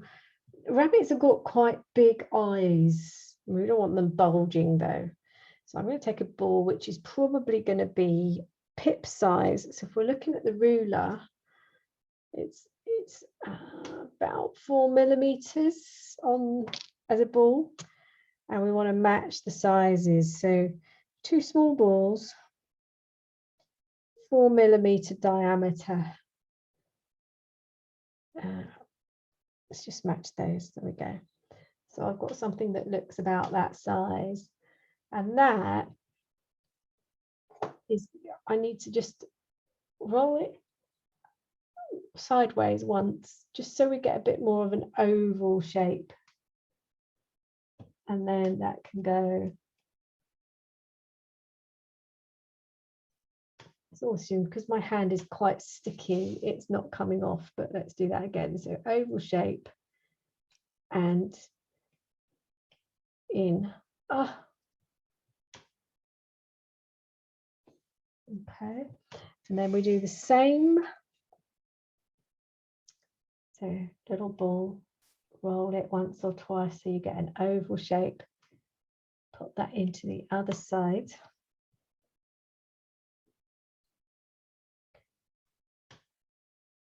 It's because you've got a lot of sticky on your hand and it's already started to stay on there that you can't get it off. Now I've just got to look at it face on and make sure that those eyes are in the same place, and they are. So now they look super scary.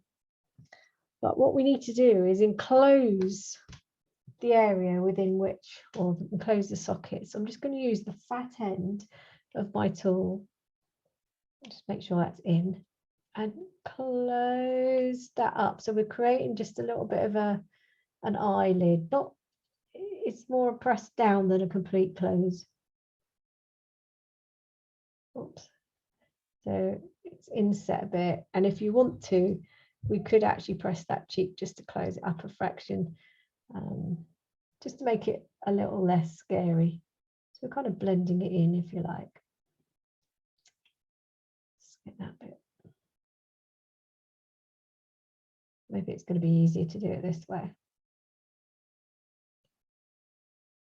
So just think eyelid when you're doing that. And then to get the pupil, decide where the pupil is going to go and use the round end of number 3 writer. And we're going to push that into where we want the pupil and come back out again, and that will give you the dot for the eye. Now, if you wanted to, you could actually use, if you've got them, the little pearls for that process instead. And I need to do a bit more to this eye, so I'm just going to feel like I want to outline that a little bit more.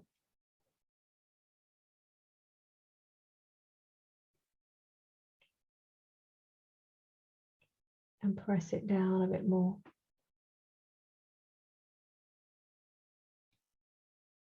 So it's a bit more closed up.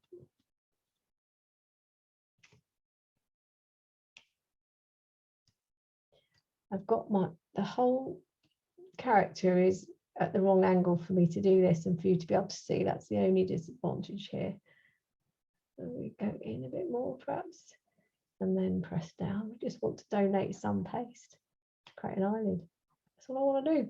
There we go, that's a bit better.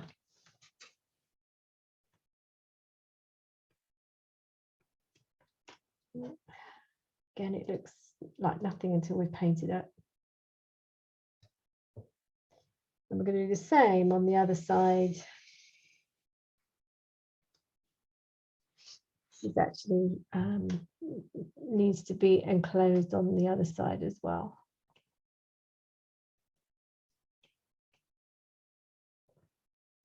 It's a little bit more natural looking.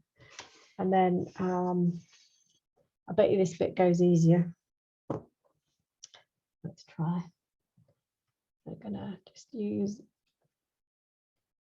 the tool to bring down an eyelid around. If you want to, you can press up to do the same.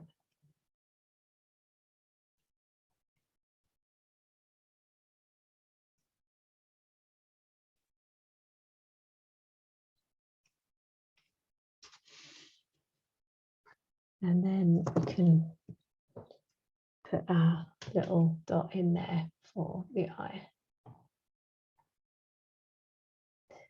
The difference is that when you put these little pearls in,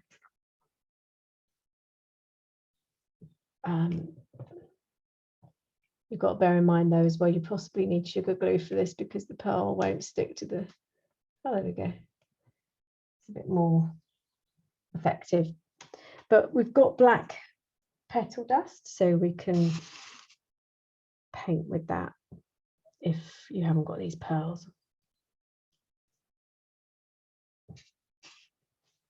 So you can see I've got a little dot on both sides. Optional, you can use the piping tip. I'm just going to close this up a bit because I don't like what's happening. If you press against the ball that you put in, you can make it become part of the eyeball or part of the area around, and just by shaping it a bit. Again, try and follow that picture that I've given you.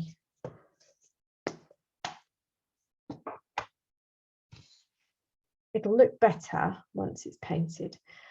And once you've had a go at the eyes, the next step is to boil your kettle and get some hot water. And you'll need your cocoa butter and your petal dusts onto your paint palette, balanced on top of a bowl with the really hot water in it.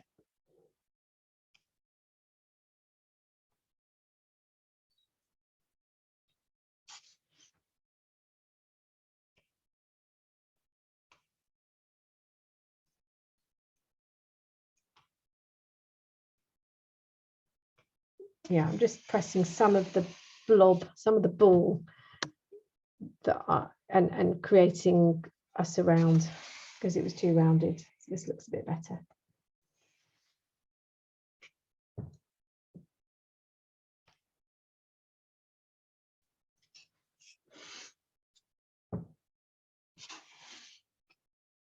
Scary.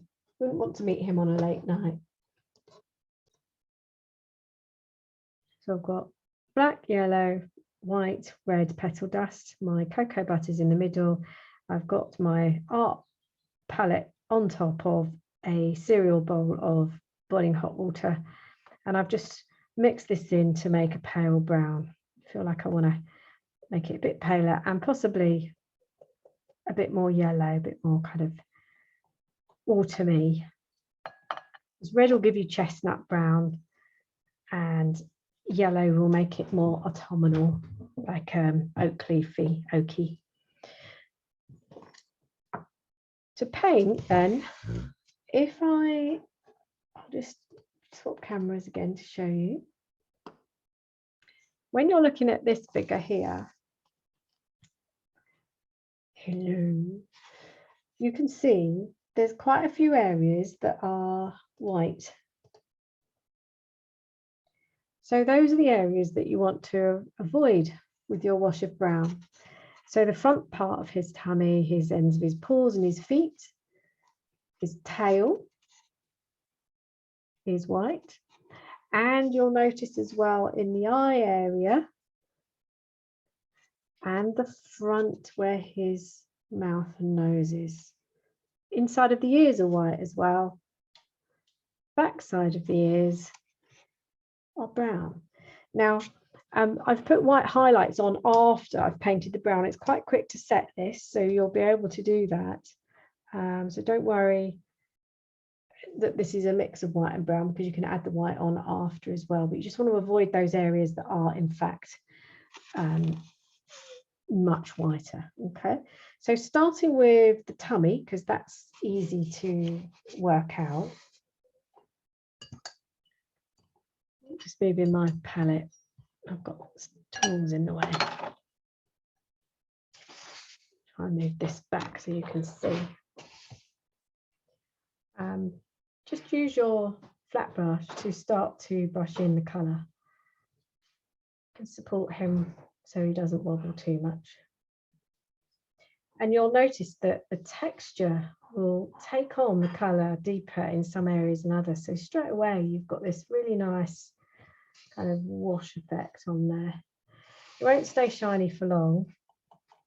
So we kind of create this base colour all the way around. Just keep coming back to your cocoa butter. If it's too strong, then just put a bit more cocoa butter, less colour. If it's not strong enough, then you can add more colour. Just start to paint all around the areas, avoiding the centre of his tummy. He's got a little, his brown, so kind of he's a bit brown here, and then this area here is white. It might help as well to trace out or kind of outline these areas so you don't accidentally go into them. Start with the front, and then I can move the camera so that you can just remember his toes are white as well, even though they've dropped off.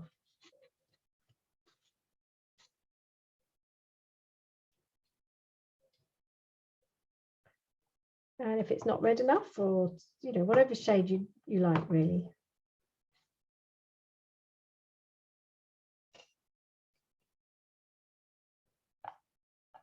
This is kind of a freedom bit as well, because the work we've just been doing is quite intense. There's a lot of, a fair bit of detail on there and a bit of a challenge.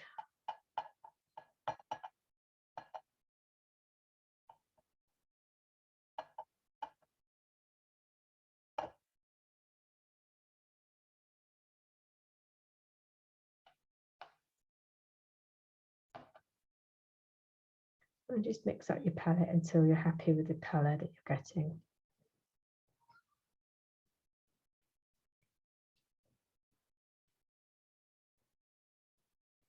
And this can just really be quite caked on, really.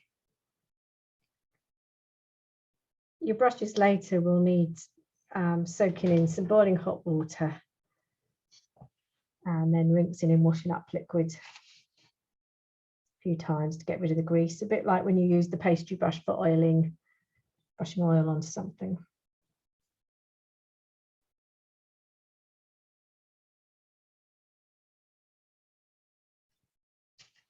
And once he's all painted up, you can just adjust the highlights, add more white, whiten the areas that are white.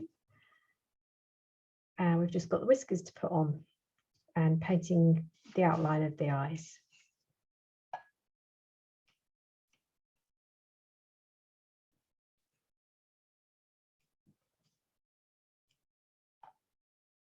And this is something as well that you can go back to. So, you don't have to do it all in one sitting.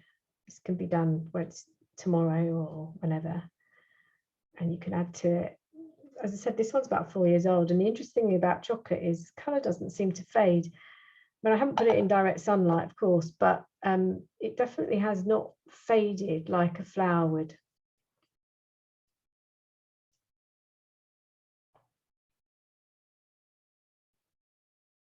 And you can see as well, you're painting with cocoa butter and petal dusts.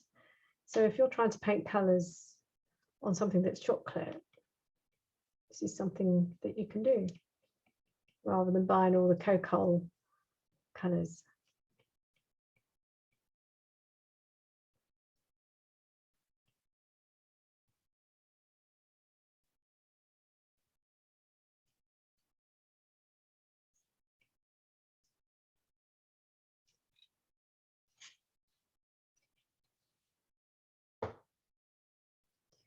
And when you're getting a bit short of colour, you might need to melt a bit more of your cocoa butter.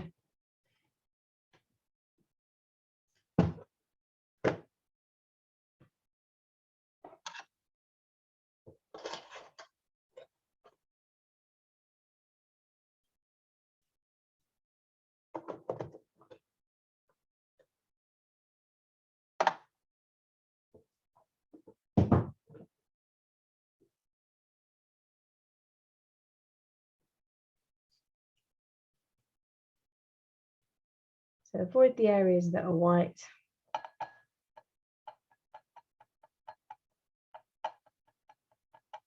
And we'll paint those in a bit.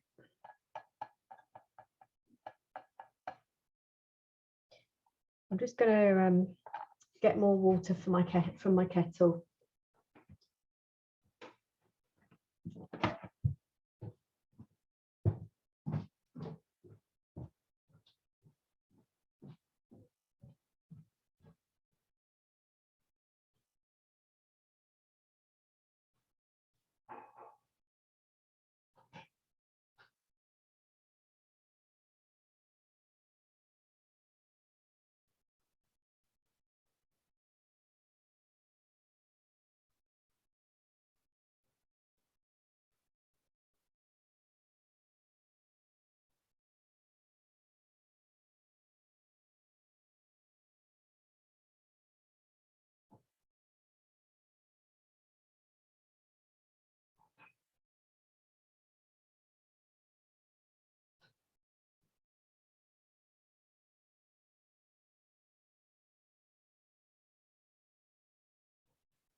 Are you both okay with what you're doing?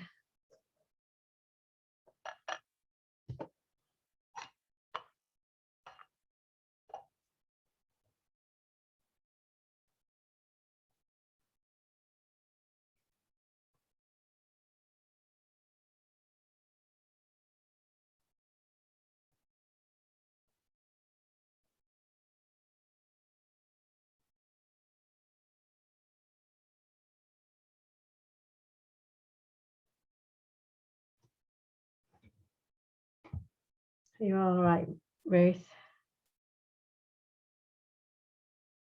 Yeah, I just want to recap before I start. Yes, of course. So I've got my chocolate on top. It's not quite melting yet. Has your water only just been boiled, or has it? Yes. Yeah, okay, good, because it does need to be hot. It's surprising. And I'm going to mix which colour. I mean, to get brown, I'm doing red, yellow. Yeah, just Oh, red and yellow, and then a tiny amount of black and a bit of white just to pale it down if it's not right. right, thanks. And then it's like a wash of colour that's going over this. Are you okay, Sue? Yes, thanks. Yep.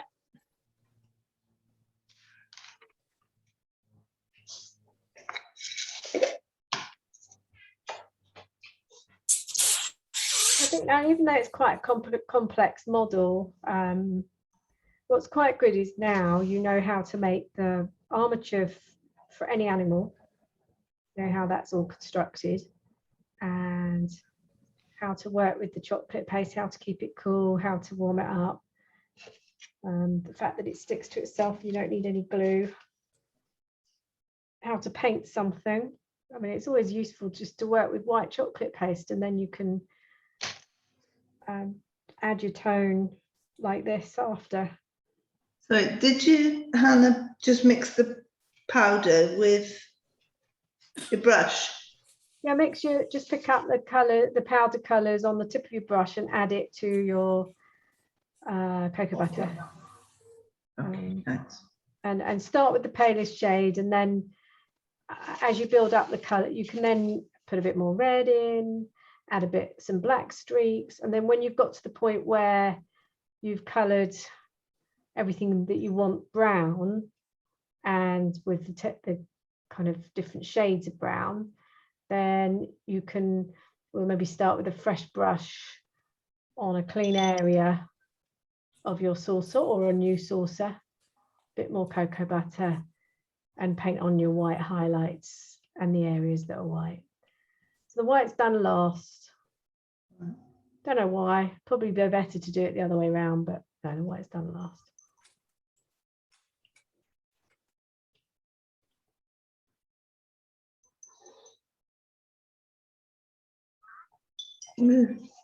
But bunnies, they're not all the same fur colour all the way around. It's a whole mix. They've got like highlights, different shades.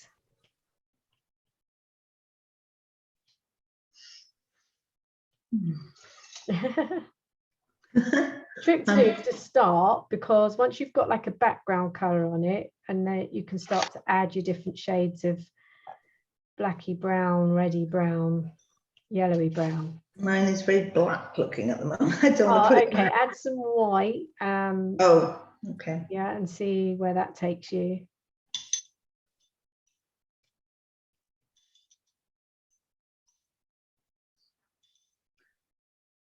And the more you go over it, the more the texture will pick up the colour. And as it sets, it goes matte and a slightly darker shade. Story. Where did you actually start again? I would start on just outline his tummy. Right. Where you know you want him to be white, like there. Right, yeah. And then you can colour in. If you start on the back, then it doesn't matter so much. So he's white on the inside of his legs, but you don't have to do that.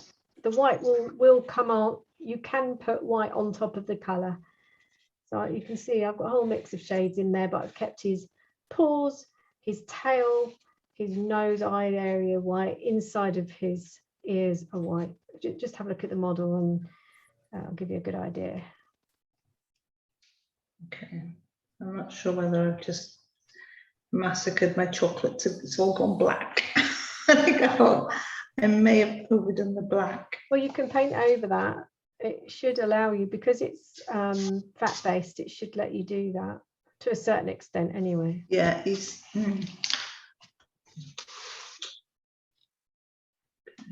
Just take your time.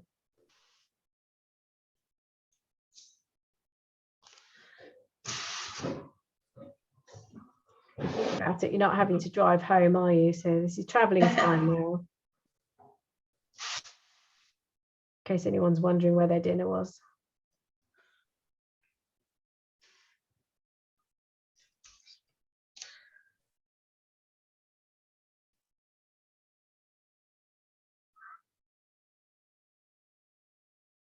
Oh dear, I'm not happy with the colour here. It's now it's.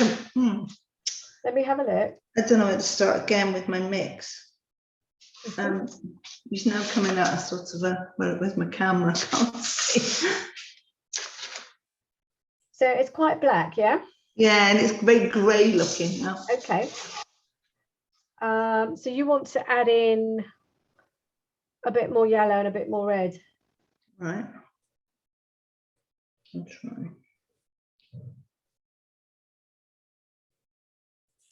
Did you use the pellets? Yes. The No, chocolate I've pellet? got powder, but it doesn't matter. Right, okay. Never mind, I know, I've got the pellets, but Why are they not melting? no, they have, but if you could see my palette, it's just black. Oh, golly, I can't show you. Oh, well, why don't you get a saucer I'm wondering where to start again. and keep that as your palette of colours and work on your saucer. Right, green okay, I've got saucer. something else here. Yeah, What, that's it. put more chocolate in? Start with more chocolate, you mean? Yeah, clean chocolate Right. and yeah. Yeah. Where's my chocolate? I just got in a bit of a panic at the end here now with all that. Yeah, the computer didn't help, did it? So. That's right.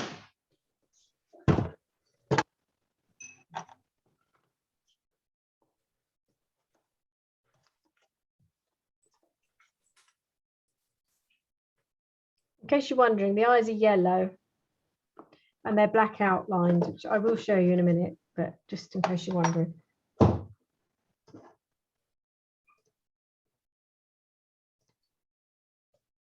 But the initial colour, it won't look right. It won't look 100% how you want it at the moment. We're just getting that shading. And actually, every time you try and make up more colour, it comes out different. So that's why you need to kind of add highlights in there. Now my chocolate won't melt. You need to get some more hot water. Would it matter that I've got, because I'm trying to now put this on top of a. I think you need have you got a small tea plate? Yeah. Yeah, use that because it's thinner. Oh, okay. Right.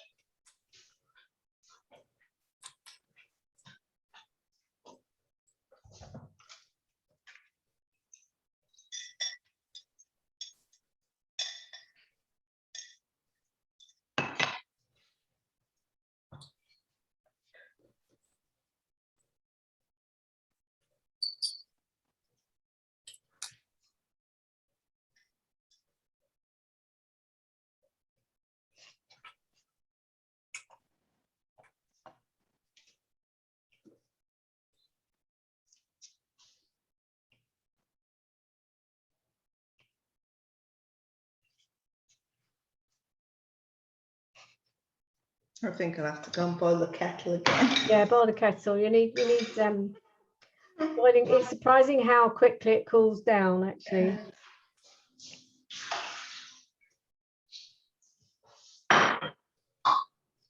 Cocoa butter painting's been around for years, and they used to use just cocoa powder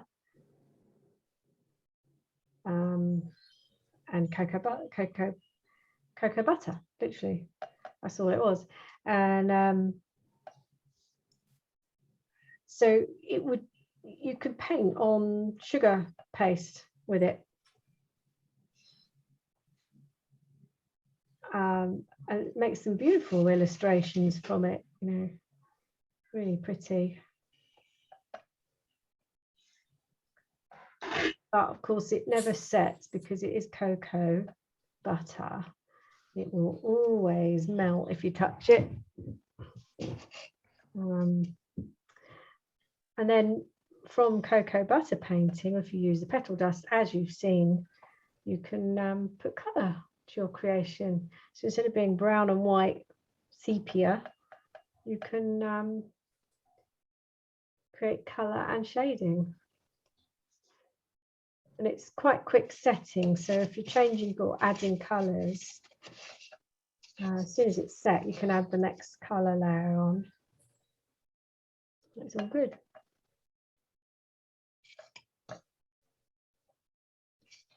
I did one years ago for a friend of mine, years and years ago, and I painted Beatrix Potter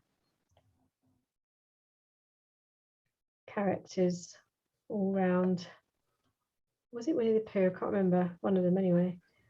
All the way around the cake, but I did it on plaques so that I didn't have to worry about painting directly onto the cake if I made a mistake.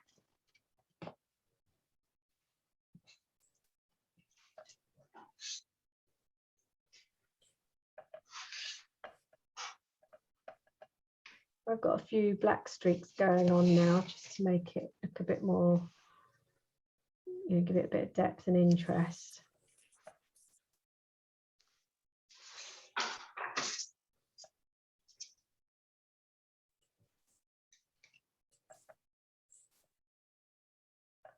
Maybe a little bit of black on the tips of his ears.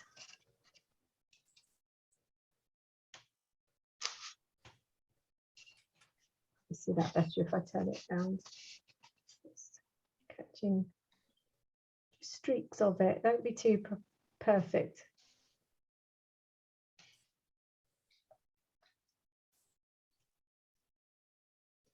As again, if you look at that picture, you can see it's got browns, it's got autumn colour, it's got black in it, whole mix, white on the edges.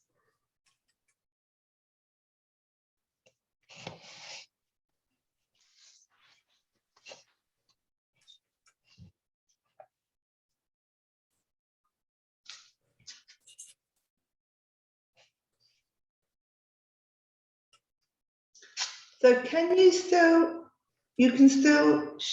texture with, even though it's been painted or not? Yeah, you can, if you wanted to put more texture on there, then definitely you could mark it. But what you might want to do then is repaint it, because in the areas where you've put new texture, Yeah, it might have taken the cocoa butter off. right.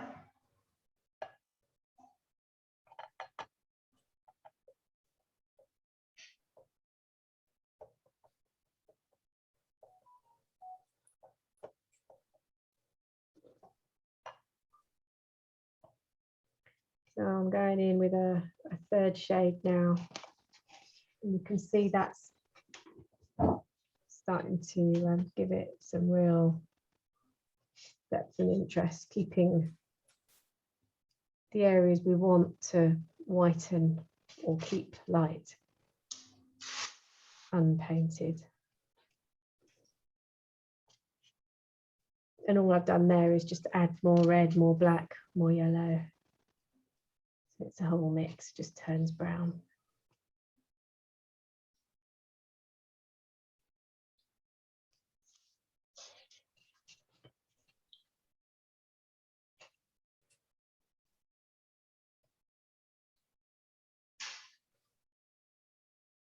If you like painting, this is good fun because you can just free yourself up to do it, and really you've done all the hard work because the texture's there, and that's what makes the colours pick up.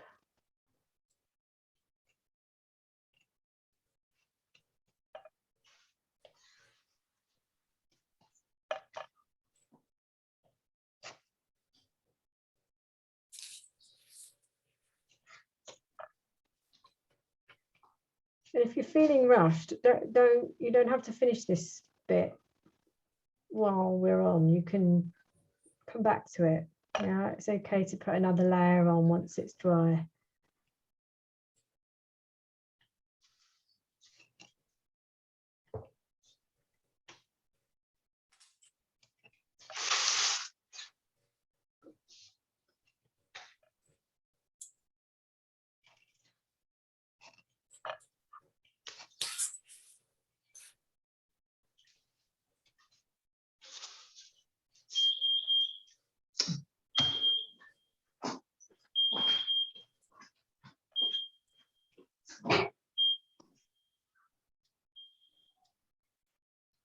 Is that a fire alarm or is that? No, it's Duncan's gone out now to Hereford and he's left me trying to take the bread out the oven. Ah, I just don't want to burn it.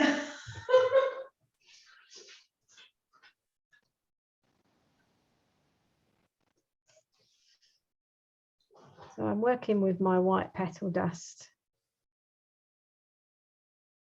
so that I can paint the areas that need white.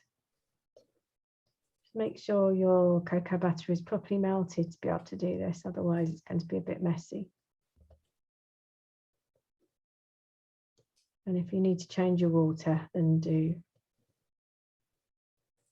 So I'm just adding white petal dust. You can use pearl petal dust as well. It's the same sort of thing.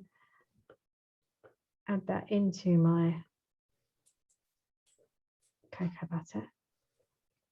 Clean brush, and then I'm ready to colour. So I know initially the whole of the front of his face here is going to be white. And if it's, if it hasn't taken on the first go, let it dry and then you can put more on it.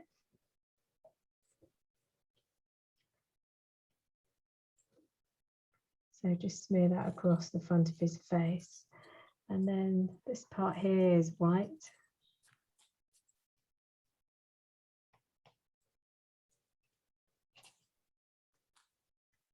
And we've got the side. So if anywhere which is just showing chocolate now is white around the eyes. The eyes, the bunny rabbit's eyes are yellow. But try not to be too precise.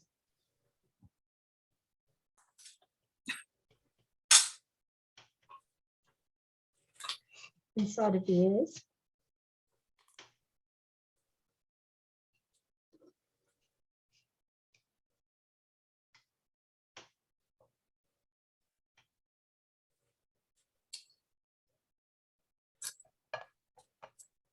Make sure you've got enough white in your cocoa butter. It's very tempting just to paint the cocoa butter on its own, but it's not going to change the colour for you. So catch that right up to the edge because it will pick up the texture.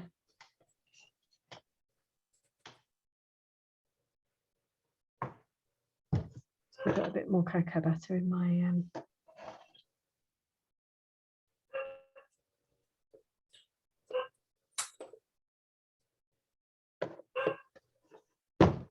just give it a chance to melt.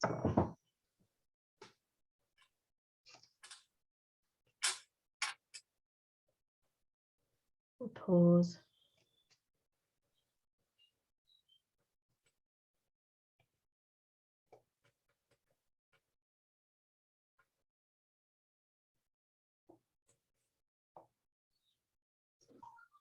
And then quite luckily with this, most of the time it doesn't actually bleed. So if you overpaint the brown, it shouldn't come onto the areas that you mostly want to be white.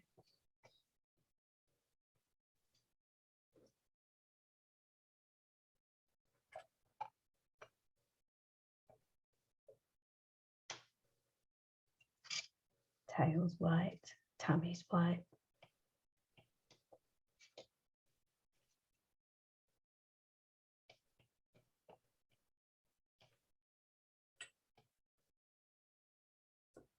Highlights of white.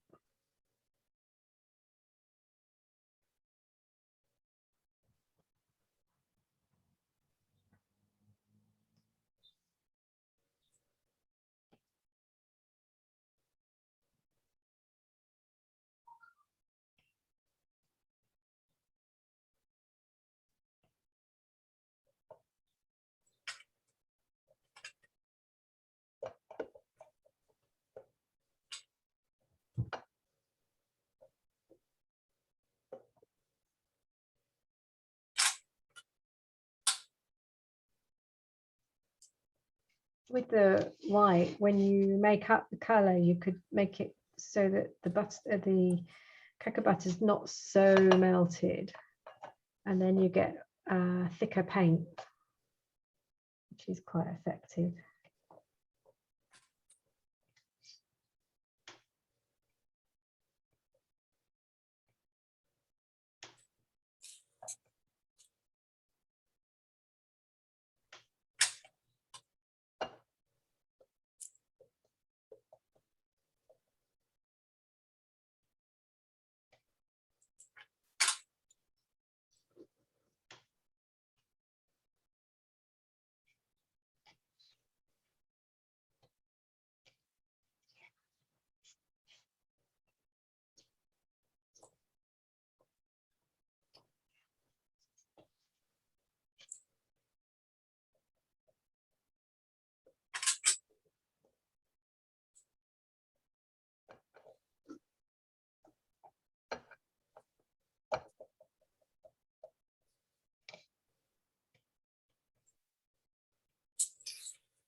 Is your husband really happy up there as well? Does he come from that area, Ruth?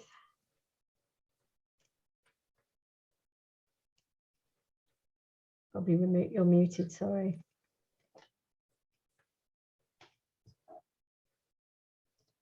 Still colouring. Just let me show you how the eyes come together and the whiskers, because then you can do the rest. I'm happy to stay on screen, but just I want to just show you the rest.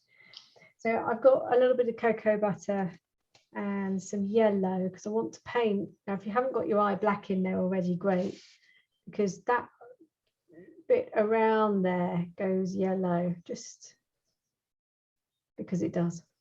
There's rabbit's eyes are yellow. It doesn't have to be lurid yellow.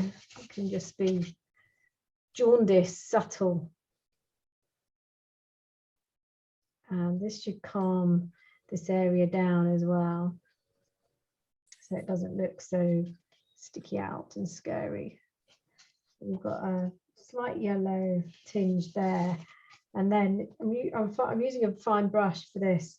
But I'm now going back into my cocoa powder, and I'm picking up some black just on the side of my palette, so that I can colour around. And the best thing you can do is actually, if you place your brush on the palette and twist the brush once you've got the colour on, it should make your the tip of your brush go pointed. And what we want to do now is paint in very roughly just a couple of lines above and below on the ball that you put in there, because it just frames the eye. It's like eyelashes. He looks a bit angry now, so it's just got to be a bit careful how you do this because it can look a bit odd. So that's just on there. I feel like I want to just take that sharp angle away so that he doesn't look so scary. Got more eyeliner on now, and then we do the same on the other side. You can I'm supporting my elbow whilst I do this so that it doesn't shake too much. And in his nostril, Remember where we made these marks? Go in back into the black, twist your brush, and just get the brush into the lines. And that gives you your nostrils and mouth markings. And if you wanted to, you could actually exaggerate the paw in the same way. So just draw a line into, it depends what you prefer really. But it's a good idea not to be too precise, because otherwise you can look a bit strange. The whiskers are just 28 gauge wire, which I've cut into 4. And I've used my rolling pin to wrap them around. So I've got 3 whiskers on each side. So I'm going to take 2 of my 28 gauge wires here and use my scissors, or cut these into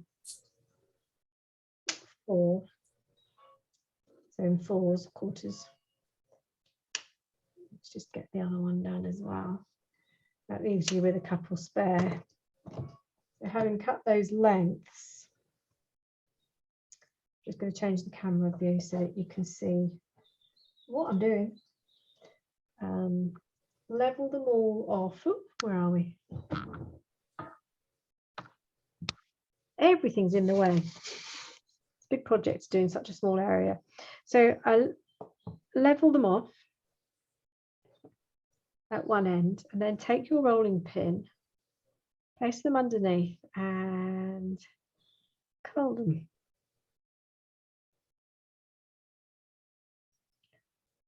Now, these are going to be too long. So in anticipation, I'm just going to trim these a bit more. It's up to you how big you make these actually. And then to put them in,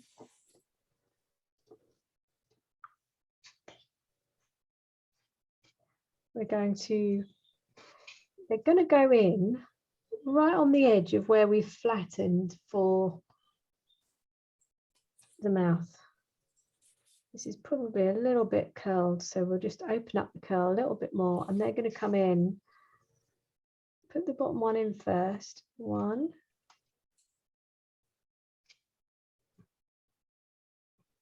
You can trim them if they're too long after. Just open them a little bit because they're a bit curly. Put one in slightly, it's going to be in the center, but slightly further forward. 2. So you put 1, 1, 1, third one in. Up the top here.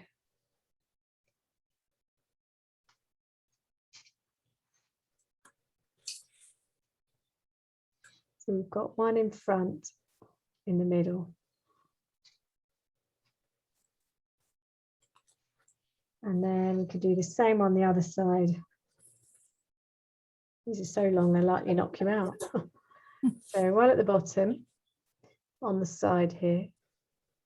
Sorry, I'll move my hand in a minute. Just remember, you've got wire, well, actually in that far bit, you've got nothing. So you could push them in a bit further if you're worried about them coming out.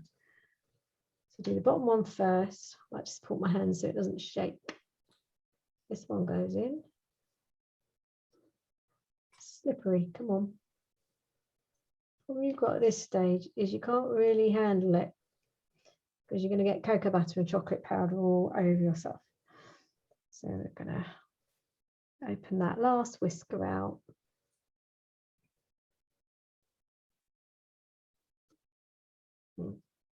Make that go. I want that to come in a bit this way. Ah. Goodness me. This is about shaking hands more than anything.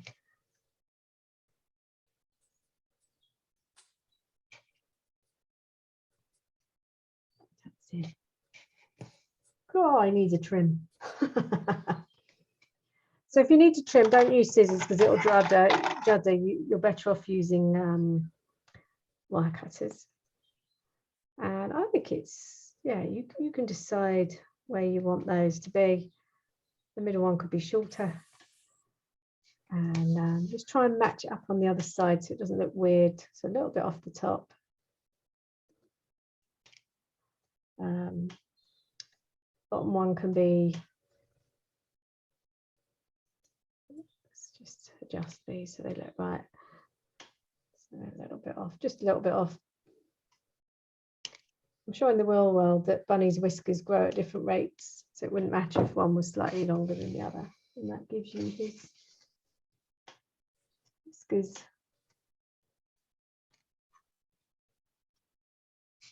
Best bit is to me. Just going to turn him all the way around so you can see what we've made.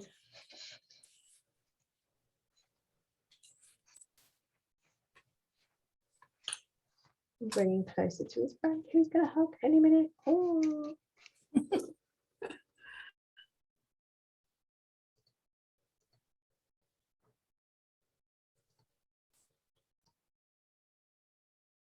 Okay, and there we have our little bunny, all nice and complete.